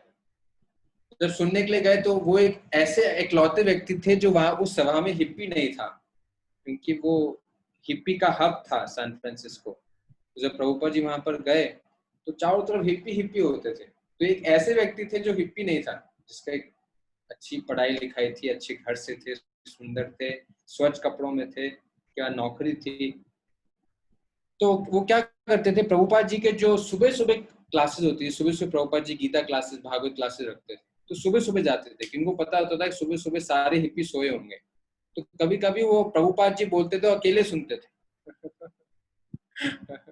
सिर्फ प्रभुपाद जी और वो, प्रभुपाद बोलते तो वो सुनते थे। और प्रभुपाद जी क्या करते थे, प्रभुपाद जी उनके लिए कुकिंग करते थे और कुकिंग करके उनको बहुत प्रेम से खिलाते थे। और खूब खिलाते थे और जैनन प्रभु को प्रसाद बहुत अच्छा लगता था और जैन प्रभु खूब आनंद से खाते थे, प्रभुपाद जी को खिलाते थे और आस्ते आस्ते वो जुड़ने लगे और प्रभुपाद जी के साथ ही रहने लगे और उन्होंने भी प्रभुपाद जी को अपना गुरु मानकर पूरा जीवन प्रभुपाद जी को दिया। उनके पास जितनी सेविंग थी, उन्होंने $5,000 कुछ कमाए थे टैक्सी ड्राइविंग करके, उन्होंने वो $5,000 श्रील प्रभुपाद जी को दिए और श्रील प्रभुपाद जी ने उसी $5,000 का इस्तेमाल करके Bhagavad Gita as it is print किया मैकमिलन कंपनी से। वो भी बहुत चमत्कारी था। प्रभुपाद जी बस गीता का प्रिंट तो था, गीता का मैन्युस्क्रिप्ट तो प्रभुपाद जी ने फिर से लिखा था लेकिन कोई छापने वाला नहीं था। तो प्रभुपाद जी न्यूयॉर्क में जब थे तो ब्रह्मानंद प्रभु को भेजते थे कि आप ढूंढो कि कोई इस गीता को छाप सके। तो ब्रह्मानंद प्रभु जिसके पास जाते थे उनको गीता दिखाते थे तो सब एक ही चीज बोलते थे, इसमें सिर्फ कृष्णा कृष्णा कृष्णा ही लिखा है, बस और कुछ लिखा ही नहीं है, कौन इस किताब को पढ़ेगा।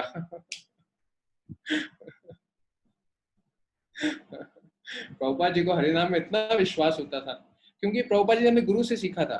श्रील भक्ति साहन महाराज अगर कोई भी आर्टिकल पढ़ते थे तो उनका अगर समय नहीं भी होता था तो सिर्फ ये पढ़ते थे उस आर्टिकल में कितनी बार कृष्ण शब्द का इस्तेमाल किया गया, बस अगर उस आर्टिकल में बहुत बार कृष्ण शब्द का इस्तेमाल किया गया है तो उसको सैंक्शन कर दिया करते थे, इसको छाप दो।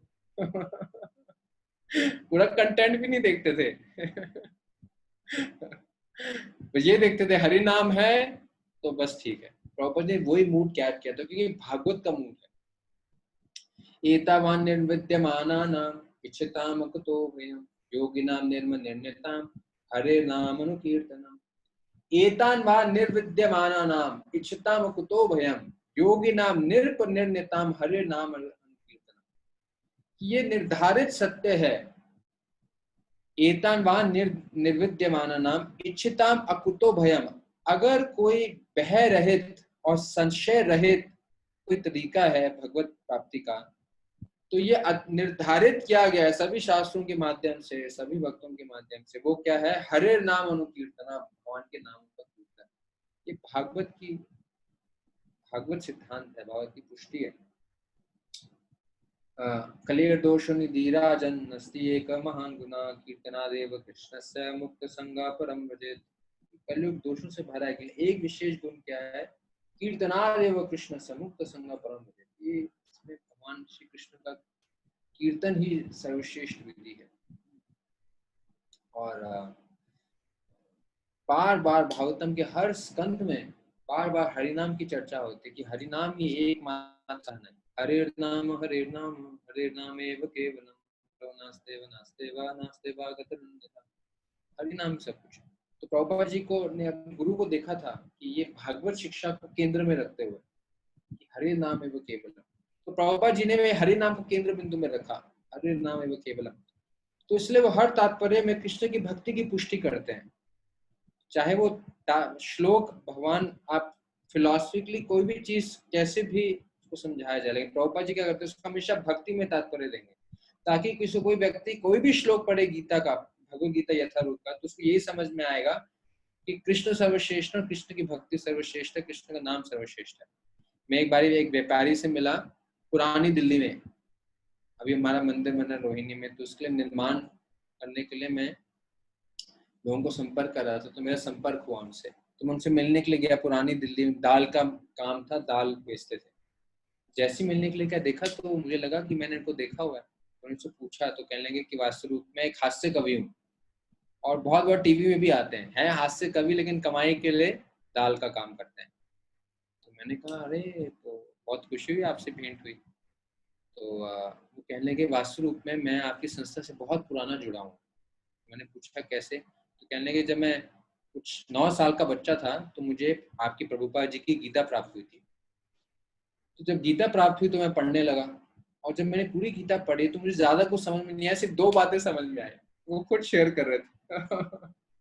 वो सुनकर मेरा विश्वास इतना बढ़ गया। सुनिए क्या वो बोलते हैं। तो क्या कहने लगे जब मैं प्रभुपाद जी गीता पढ़ी तो सिर्फ 2 ही बातें समझ में आई। क्या समझ में आई? एक, हरे कृष्ण महामंत्र का जप करना चाहिए, दूसरा हरे कृष्ण महामंत्र का प्रचार करना चाहिए। माय गॉड, मुझे लगा सारा का सारा आध्यात्मिक ज्ञान का जो निष्कर्ष है वो उनको मिल गया है। एक छोटे से बच्चे को इस गीता को पढ़ के कुछ नहीं समझ में आया गीता से, ये 2 चीज समझ में आई। मैंने कहा इससे ऊंची बात क्या हो सकती है। तो जब ऐसा हुआ तो वो क्या करने लगे, उससे क्या प्रभाव हुआ, तो उन्होंने कहा जब मुझे ये बात समझ में आई ना, तो मैं क्या करने लगा, खुद जप करने लगा, 4 माला जप करने लगा। किसी भक्तों के संपर्क में नहीं आए, कुछ नहीं, वास्तविक प्रभुपाद जी गीता किसने दी उसको पढ़ने लगे। 9 साल का बच्चा कितना बड़ा होता है। तो उन्हें हरे कृष्ण महामंत्र जप करने लगे, 4 माला जप करने लगे, और साथ साथ में क्या करने लगे कि कि उन्होंने क्या किया, जो भी उनको पॉकेट मनी मिलती थी ना, उससे ना स्टिकर छपा लिया करते थे, इसमें हरे कृष्ण महामंत्र लिखा होता था। तो जहां जाते थे, कभी स्कूटर पे, कभी गाड़ी पे, कभी दरवाजे पे, कभी खिड़की पर, कभी शीशे पे, जहां जो स्थान उनको मिलता था, कभी रेफ्रिजरेटर पे, वहां स्टिकर चिपका दिया करते थे। उनके मन में क्या था कि जो स्टिकर को पढ़ेगा स्वतः उसके मुख से हरे कृष्ण महामंत्र निकलेगा। देखिए कितनी बुद्धि लगाई। और इस माध्यम से जो है वो भगवान के नामों का जप कर पाएंगे। तो जो गीता का सार है वो मैं दोनों चीजें कर पाऊंगा। वो भी जप करते थे और फिर स्टिकर हर जगह लगाए घूमते थे। माय गॉड, मुझे लगा प्रभुपाद जी कितने महान है, हर श्लोक में जो जीवन का लक्ष्य है वो दे रहे हैं। तो इसलिए वो हर प्रिंट, जो प्रिंटिंग ऑफिस तो मना कर दिया करता था कि इसमें तो सिर्फ कृष्णा कृष्णा ही है, कौन पढ़ेगा इसको। तो ब्राह्मणन को इतनी जगह जाते थे लेकिन सफलता नहीं मिलती थी। तो जब वापस आए तो प्रभुपाद जी को कहा, प्रभु ने चिंता मत करो, जल्दी होगा। तो एक दिन अचानक उनके पास एक चिट्ठी आई मैकमिलन कंपनी से। तो ब्राह्मणन प्रभु बड़े खुश हो गए, प्रभुपाद जी को कहा, प्रभु ने कहा तुरंत आप जाओ और हमारी गीता लेके जाओ और उनको बोलो उसको छापने के लिए। तो ब्राह्मणन प्रभु बिल्कुल सूट पैंट टाई पहन के चले गए। जब वो गए वहां पहुंचे तो उस कंपनी में पहुंचे तो वहां पर पता लगाया चिट्ठी आई है। तो उन्होंने कहा कि चिट्ठी कंपनी से नहीं आई है, चिट्ठी के एक अकाउंटेंट है हमारे कंपनी में, उनकी तरफ से आई। ब्राह्मण वो हताश हो गए, फिर भी अकाउंटेंट से मिले। अकाउंटेंट से जब मिले, अकाउंटेंट को बताया कि आपकी चिट्ठी आई है। तो उन्होंने कहा मुझे आपको ना एक रिकॉर्ड चाहिए था। तो उस टाइम वो हरे कृष्णा मंत्र का रिकॉर्ड भी बेचते थे। तो आपका रिकॉर्ड चाहिए था इसलिए मैंने चिट्ठी लिखी। तो ब्रह्मानंद प्रभु ने उनको रिकॉर्ड भी दिया, फिर उनसे प्रार्थना की कि ऐसा ऐसा हम छिपाना चाह रहे हैं, आप हमारी मदद कीजिए।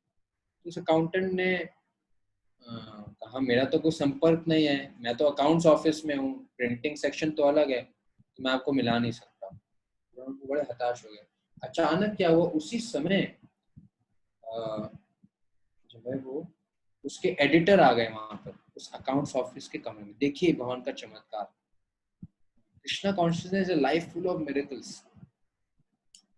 भक्ति धीर दामोदर महाराज बोलते हैं जो कृष्णा भावनामृत आंदोलन है चमत्कारों से भरा। अगर मैं जीवन में चमत्कार नहीं हो रहा इसका मतलब कुछ गड़बड़ है, क्योंकि भगवान हस्तक्षेप करते हैं ना। तो हस्तक्षेप किया भगवान ने, क्या हस्तक्षेप किया, जब ब्रह्मानंद प्रभु उनके अकाउंट्स ऑफिस में बैठे थे तभी एडिटर भी आ गया। और जब एडिटर वहां पर आ गया तो क्या हुआ कि अकाउंट्स ऑफिसर ने तुरंत उसको इंट्रोड्यूस कर दिया एडिटर से कि एडिटर साहब ये व्यक्ति आया है गीता लेकर और चाहता है कि गीता छापे। तो एडिटर ने क्या कहा, एडिटर ने कहा कि हमारे मैकमिलन के रिलीजन सेक्शन में एक गीता ही नहीं है, तो हम निश्चित रूप से आप गीता छापेंगे। बिना देखे। तो ब्राह्मण को भागते हुए वापस आया ये खुशखबरी लेकर। जैसे ही प्रभुपाद जी के पास है, उन्हें प्रभुपाद जी को खुशखबरी दी, उनके मन में जैसे मैं प्रभुपाद जी को बताऊंगा प्रभुपाद जी इतने हर्षित हो जाएंगे। जैसे ही प्रभुपाद जी को बताया, प्रभुपाद जी ने ऐसे स्वीकार किया कि जैसे उनको पता ही था ऐसा होना ही है। प्रभुपाद जी को लगता था कि ये तो होना ही था। तो प्रभुपाद जी ने उसको सुना और फिर मैकमिलन कंपनी के द्वारा जो है वो गीता प्रिंट की गई। लेकिन वो गीता में क्या था कि अब्रिस्ट वर्जन था। प्रभुपाद जी चाहते थे हर श्लोक को, जैसे आप देखते हैं हर श्लोक का शब्द संधि विच्छेद करके उसका शब्दार्थ हो, शब्दार्थ के बाद अनुवाद हो, अनुवाद के बाद तात्पर्य हो। उसमें ऐसा नहीं था, अब्रिस्ट था। अब्रिस्ट मतलब उसको बहुत कम करके दिया, सिर्फ 400 पेज का था। वैसे देखेंगे तो काफी बड़ा है। तो फिर प्रभुपाद जी को पैसे चाहिए थे बड़ी किताब छापने के लिए। तो जैनन प्रभु ने फिर वो $5000 दिए, जिससे प्रभुपाद जी ने वो भगवत गीता यथारूप ये छापी। तो प्रभुपाद जी को हमेशा चीज याद थी, ये भगवत गीता को छापने वाले पीछे जैनन प्रभु थे। जैनन प्रभु भी अपने प्रभुपाद जी के लिए हर चीज करते थे।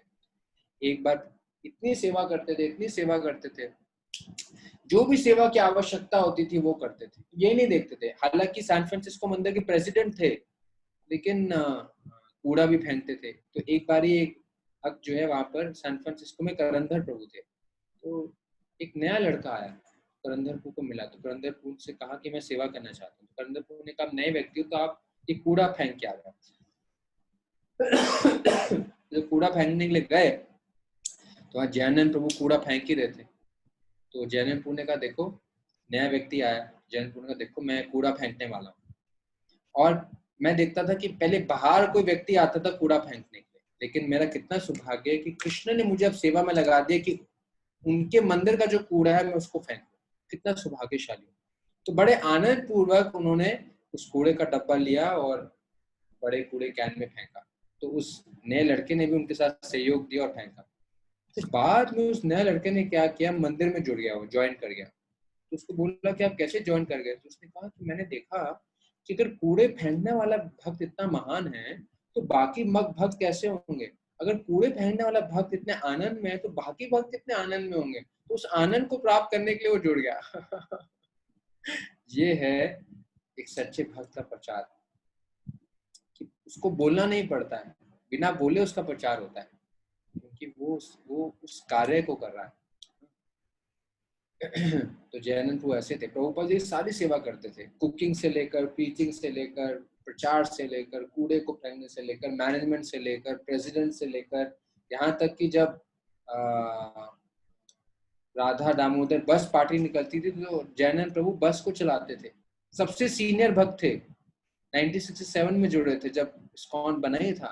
लेकिन क्या करते थे कि बस ड्राइविंग करते थे, सब भक्त लोग पीछे आराम से बस में आराम करते थे, लेकिन जैनन प्रभु उसको चलाते थे। लंबे लंबे कई किलोमीटर एक स्थान से दूसरे स्थान पूरे अमेरिका में यात्रा करते थे। अमेरिका जो है इतना बड़ा कॉन्टिनेंट है, भारत के 4 गुना बड़ा है।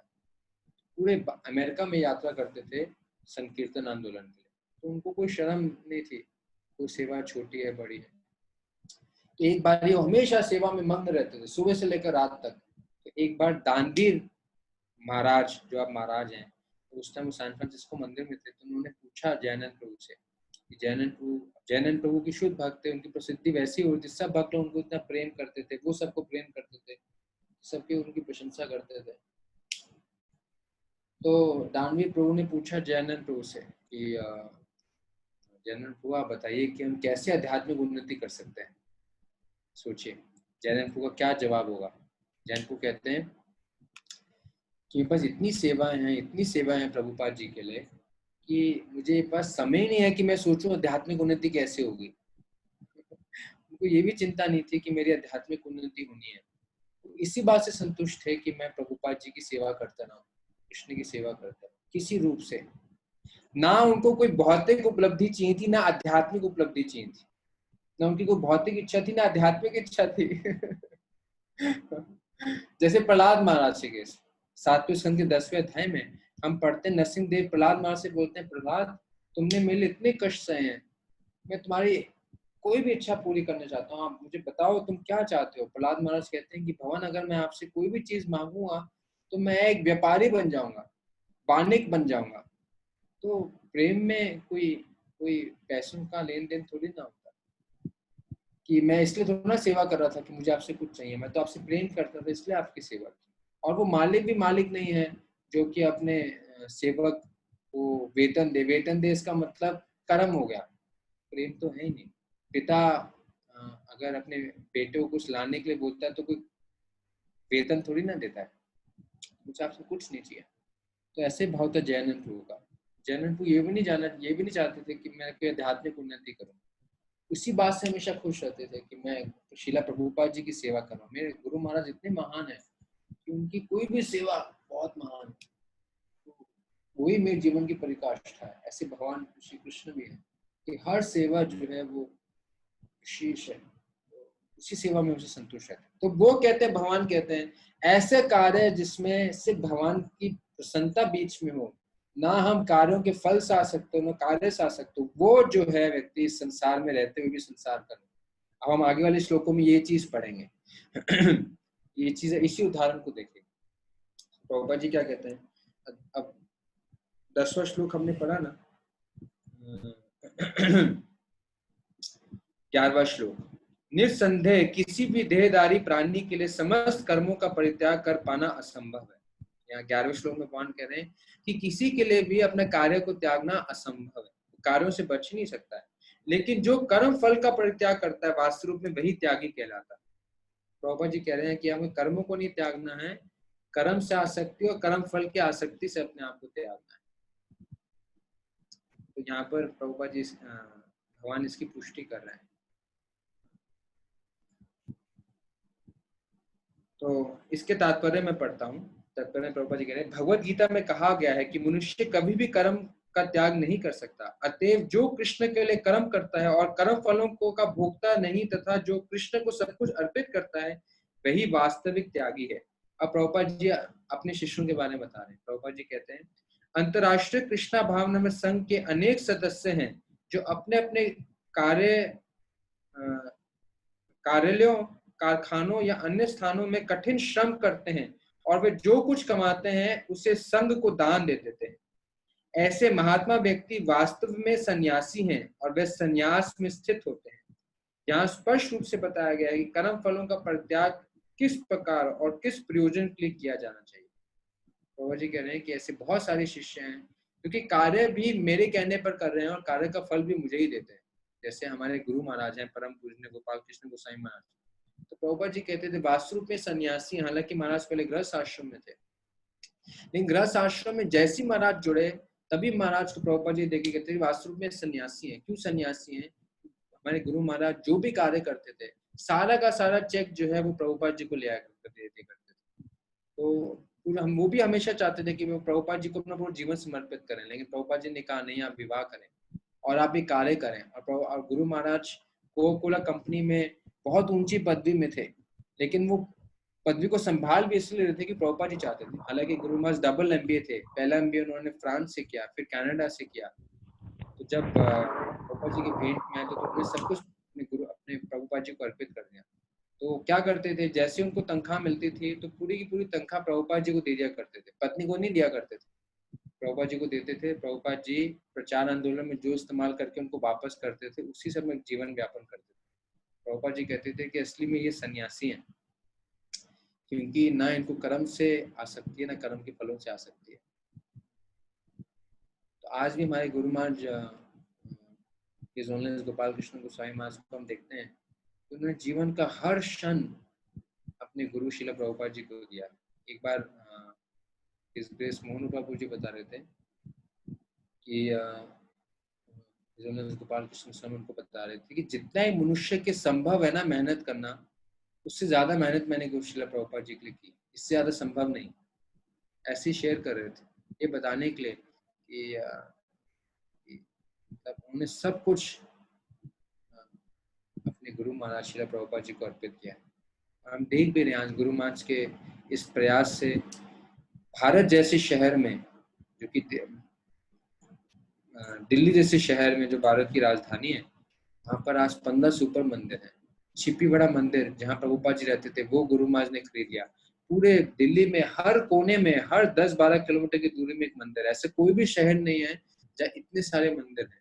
तो ये सब क्यों है? क्योंकि गुरु महाराज निरंतर हर रोज हर क्षण हर घड़ी यही सोचते रहते हैं कैसे मैं गुरु महाराज श्रील प्रभुपाद जी की सेवा कर सकूं। तो वास्तव में वो सन्यासी यहाँ पर प्रभुपाद जी कह रहे हैं। और आखिरी श्लोक 12वीं श्लोक प्रभुपाद जी कह रहे हैं, जो त्यागी नहीं उसके लिए इच्छित अनिच्छित इष्ट या अनिष्ट तथा मिश्रित ये 3 प्रकार के कर्म फल मृत्यु के बाद मिलते हैं, लेकिन जो सन्यासी है उन्हें ऐसे फल का सुख दुख नहीं भोगना पड़ता। तो अंत में भगवान कह रहे हैं कि जो ऐसे कार्य नहीं करते, जो असली में त्यागी नहीं है, तो मृत्यु के बाद उनको 3 चीजें भोगनी पड़ती हैं। उनके कार्यों का फल भोगना पड़ता है और कुछ फल उनकी इच्छा के अनुसार हैं, कुछ फल इच्छा के अनुसार नहीं है, कुछ मिश्रित हैं, तो उनको फल को भोगना पड़ता है कार्य। लेकिन जो पूर्ण रूप से ऐसा जीवन जीते हैं, सन्यासी का जीवन जीते हैं, चाहे वो किसी भी आश्रम में क्यों ना रहा है, तो वो कोई सुख दुख ना भोग कर भगवान के चरण कमलों को प्राप्त करते हैं। और प्रभुपाद जी तात्पर्य में क्या कह रहे हैं, जो कृष्ण भावनामय व्यक्ति कृष्ण के साथ अपने संबंध को जानते हुए कर्म करता है वह सदैव मुक्त रहता है, अतएव उसे मृत्यु के पश्चात अपने कर्म फलों का सुख दुख नहीं भोगना पड़ता।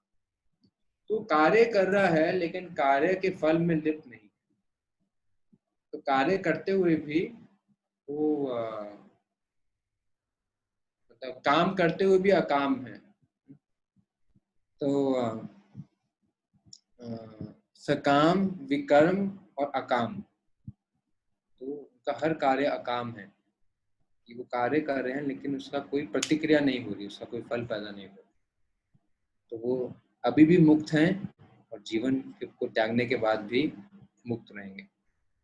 ठीक है, तो इसी वचनों के साथ अपनी वाणी को विराम देता हूँ और धन्यवाद देना चाहता हूँ जिसके शचीपति प्रभु जी का, कि उन्होंने मुझे सौभाग्य दिया कि मैं श्रील प्रभुपाद जी और श्रील प्रभुपाद जी के जो शिष्य हैं, महान शिष्य हैं, उनका गुणगान कर सकूं और गीता के इस शिक्षा को आप लोगों के सामने रख सकूं, मैं भी सीख सकूं और आप लोगों की भी सेवा कर सकूं, तो मैंने सौभाग्य दिया।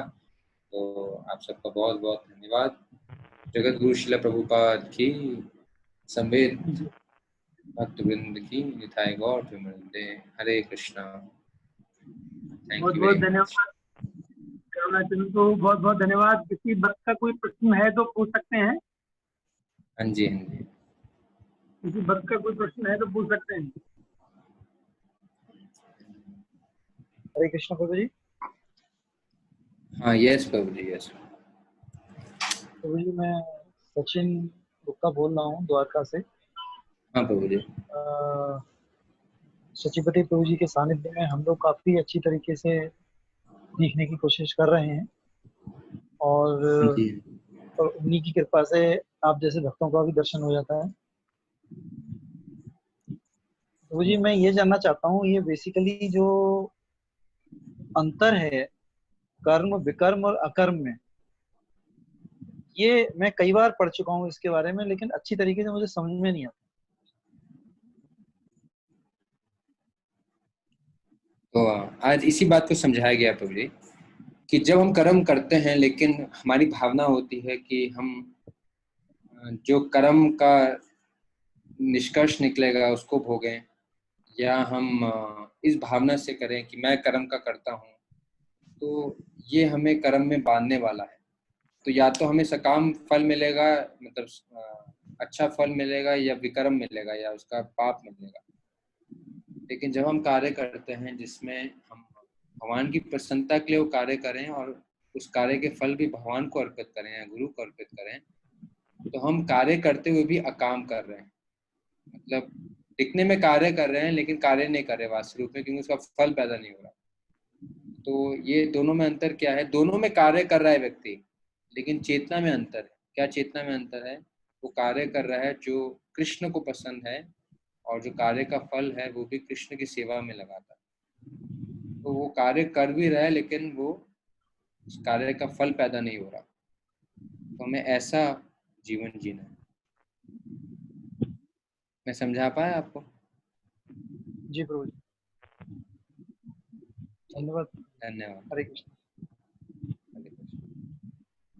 और किसी का प्रश्न है तो पूछ सकते हैं प्रभु जी से।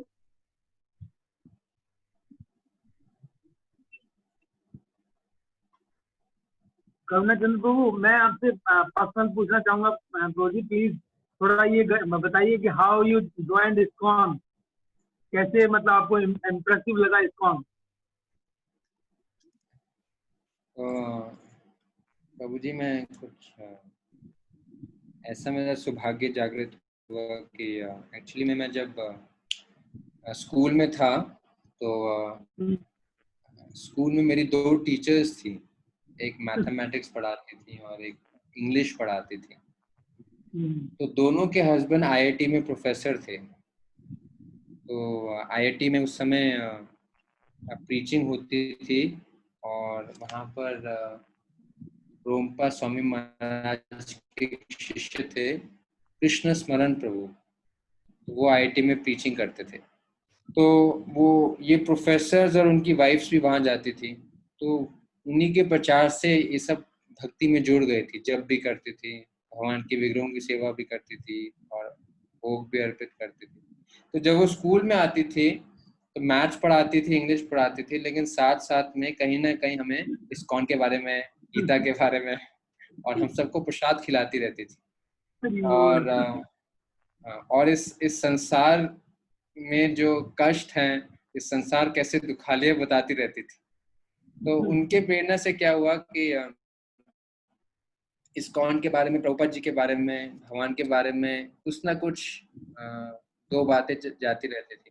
तो ये बड़ा विश्वास हो गया कि इस्कॉन एक बहुत अच्छी जगह है, प्रभुपाद जी बहुत अच्छे हैं, ऐसा एक भावना पैदा हो गई। फिर उसके बाद जब स्कूल खत्म हुआ, मैं कॉलेज में ज्वाइन किया प्रभु जी, तो मैं लास्ट ईयर में था अपनी इंजीनियरिंग कॉलेज में। तो लास्ट ईयर में यहीं से पंजाबी बाग मंदिर से बहुत सारे भक्त आए, इस ग्रेस रुक्मिणी कृष्णा प्रभु जी, और इस ग्रेस केशव मुरारी प्रभु जी, इस ग्रेस रणछोड़ प्रभु जी, नित्य धाम प्रभु जी, तो सब भक्त लोग आए। तो वहाँ पर उन्होंने कार्यक्रम शुरू किया, 4 डे सेशन यूथ प्रीचिंग शुरू किया। जब हमने वो शुरू किया तो इस्कॉन का वैसे ही बहुत अच्छा इम्प्रेशन था।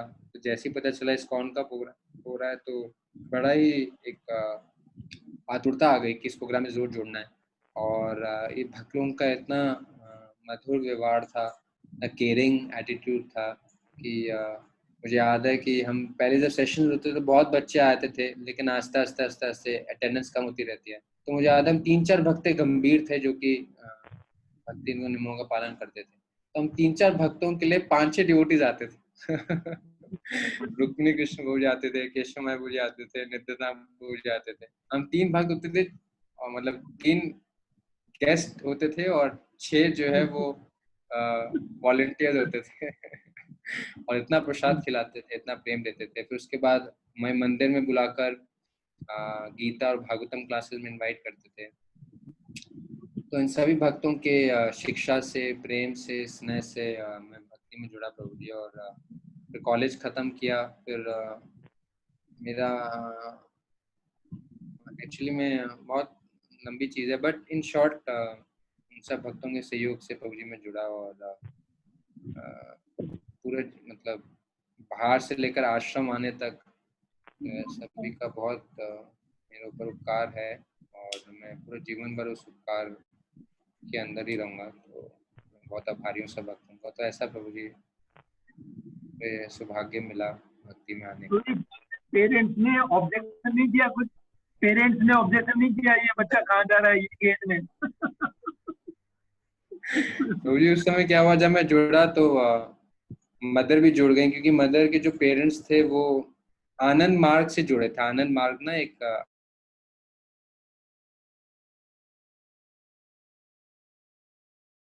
हम जैसे बोलते हैं हरे नाम एवं केवलम, वो बोलते हैं बाबा नाम एवं केवलम। उनके बाबा जी हैं कोई।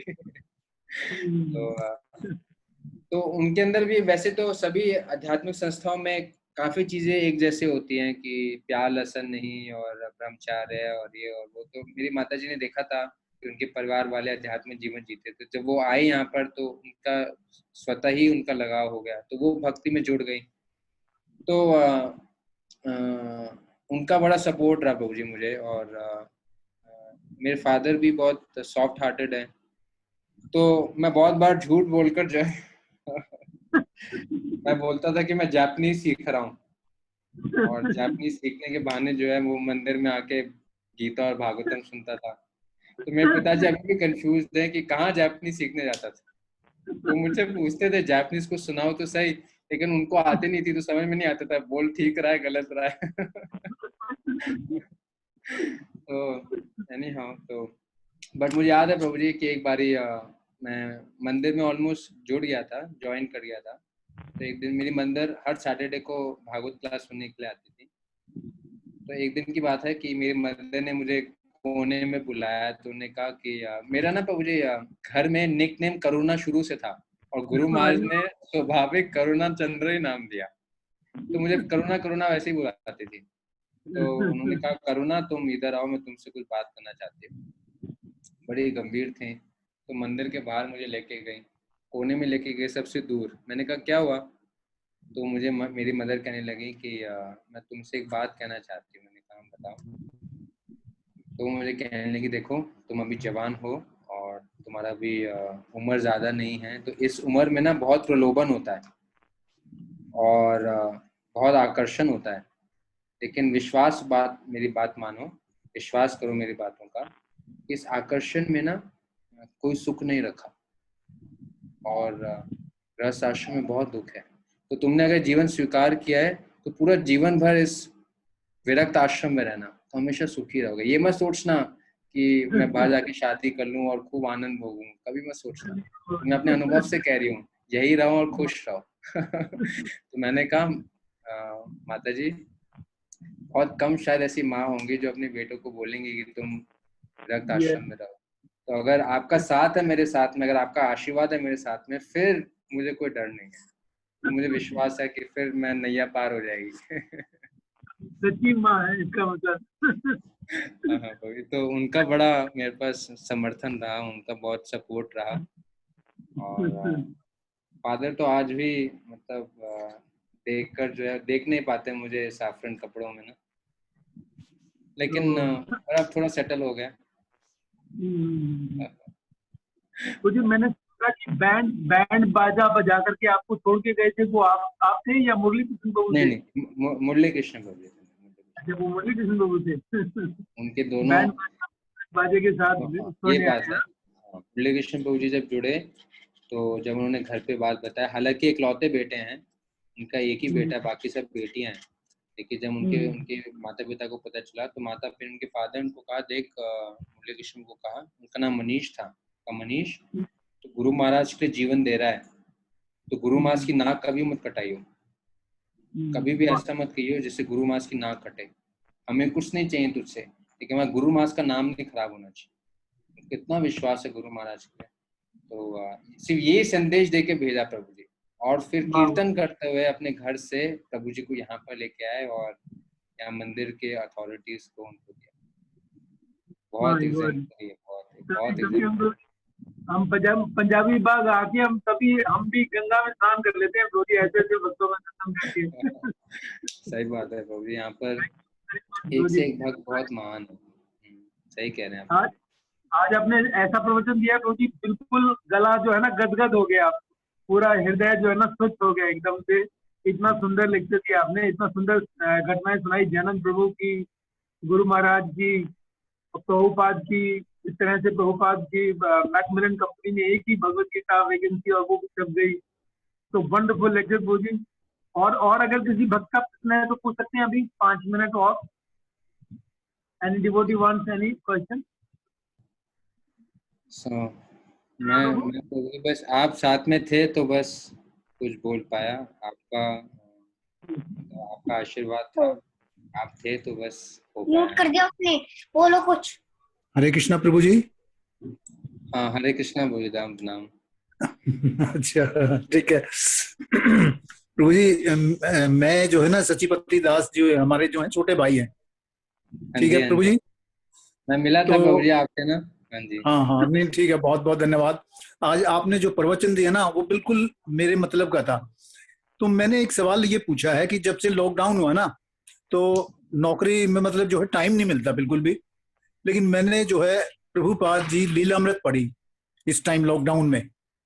तो मेरा सवाल ये है आपसे, मैं पूछ रहा हूँ, रिक्वेस्ट कर रहा हूँ, बल्कि प्रार्थना कर रहा हूँ। मैंने तो पढ़ के महसूस ये किया कि बजाय हरे कृष्णा के मैं तो सोचता हूँ कि प्रभुपाद जी का ही जप करूं। क्या ये ऐसा संभव है या नहीं? आपका भाव बहुत अच्छा है, लेकिन प्रभुपाद जी कहते हैं कि हमें हरे कृष्ण महामंत्र का जप करना चाहिए, तो उनके आदेश अनुसार हम उन्हीं के मंत्र का जप करते हैं। तो प्रभुपाद जी का जप करना उचित नहीं होगा प्रभु जी, क्योंकि हो सकता है कि कहीं ये मायावाद में भी आए। ऐसे प्रभुपाद जी को शिष्य थे जो कहने लगे कि वास्तव रूप में प्रभुपाद ही कृष्ण है।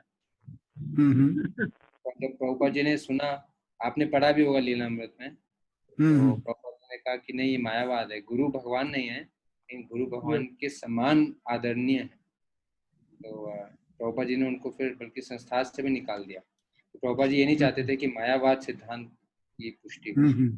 तो हालांकि हमारे गुरु महान है, तो इसलिए क्या करना चाहिए बुझी, यस्सा प्रसादात् भगवत प्रसादो यस्सा प्रसाद न गति कुतो ध्यायन स्तुम यस्सा स्त्री संध्यम आप क्या कीजिए प्रभु जी, 3 संध्या पे प्रभुपाद जी का याद कीजिए। अच्छा। ये अनुमोदित है। श्रीला विष्णु चक्रवर्ती ठाकुर जी कहते हैं कि हमें गुरु को तीनों संध्या में याद करना चाहिए। जैसे मंगल आरती में गाते हैं ना गुरु अष्टकम प्रभु जी, तो तीनों संध्या में गाना चाहिए। तीनों संध्या में गुरु की महिमा को याद करना चाहिए। रामानुजाचार्य भी कहते हैं कि हर रोज शिष्यों को समय निकालना चाहिए जिस समय पर वो अपने गुरु की महानता का स्मरण करें। तो इसलिए आप ये कर सकते हैं कि आप तीनों संध्या में प्रभुपाद जी गुरु अष्टकम। नहीं ठीक है, अब आपका सवाल अच्छा है, बिल्कुल सही है, लेकिन मेरी एक इच्छा है पर्सनली कि मेरा मतलब ये अपनी सोच है, मैं और को नहीं, मैं पूछ रहा हूँ बल्कि आपसे कि मैं क्या एक माला प्रभुपाद जी के ऐसे कर सकता हूँ? क्या पॉसिबल है वो? ये कुछ फायदा होगा? नहीं, फायदा तो होगा भाई, लेकिन उचित नहीं होगा क्योंकि अच्छा। उचित नहीं, क्योंकि ये शास्त्रों के द्वारा अनुमोदित नहीं है। अच्छा हमें वही अच्छा। चीज करना है जो शास्त्र में दिया है। श्रुति स्मृति पुराण आदि पांचसाधिकम विदम विना एकांत की हरि भक्ति उत्पात एवं कल्पते। तो हमें क्या करना है कि गुरु और भगवान कह रहे हैं कि हम भगवान के नामों का जप करें। सततम कीर्तयन्तो मम, हम कृष्ण का कीर्तन करें। तो आप उनके इच्छा अनुसार कृष्ण का कीर्तन कीजिए, तो उससे वो संतुष्ट हो जाए। ठीक है प्रभु जी, बहुत बहुत धन्यवाद, बहुत बहुत धन्यवाद। ठीक है प्रभु जी, हरे कृष्ण। हरे तो कृष्ण प्रभु मैं प्रभु जी, आज्ञा लूं आपसे, अगर धन्यवाद। आपके अनुमति दीजिए। बाबा कर दो। हरे कृष्ण, दंडवत प्रणाम प्रभु जी। हाँ प्रभु जी, हरे कृष्ण प्रणाम। प्रभु जी, इसमें एक को हर माला से पहले हम लोग प्रभुपाद का प्रणाम मंत्र जप कर सकते हैं? हर माला जय श्री कृष्ण चैतन्य बोलने से पहले हाँ वो बिल्कुल कर सही। सकते हैं ना? हाँ वो जरूर कर सकते हैं, वो करना ही चाहिए कि ठीक हम जय श्री हर कृष्ण माला से चैतन्य। पहले कर सकते हाँ वो आप जरूर कर सकते हैं। तो ये नीलमणि मुकुंद प्रभु, आप ऐसे कर सकते हैं, हर माला से पहले प्रभुपाद का प्रणाम मंत्र जप करिए, इसके बाद जय श्री कृष्ण चैतन्य बोलिए।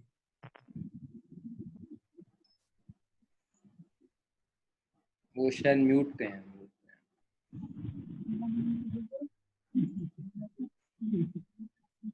ठीक है प्रभु जी, मैं आज्ञा लूं प्रभु जी।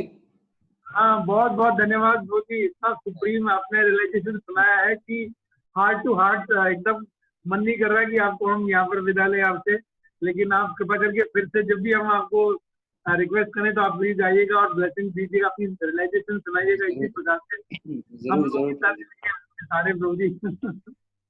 जरूर जरूर प्रभु जी, बहुत बहुत धन्यवाद, आपने मुझे मौका दिया। Thank you so Thank much. you. आपके चरणों में, सबके चरणों में कोटि प्रणाम। वांछा कल्पतरुभ्यश्च कृपा सिंधु थैंक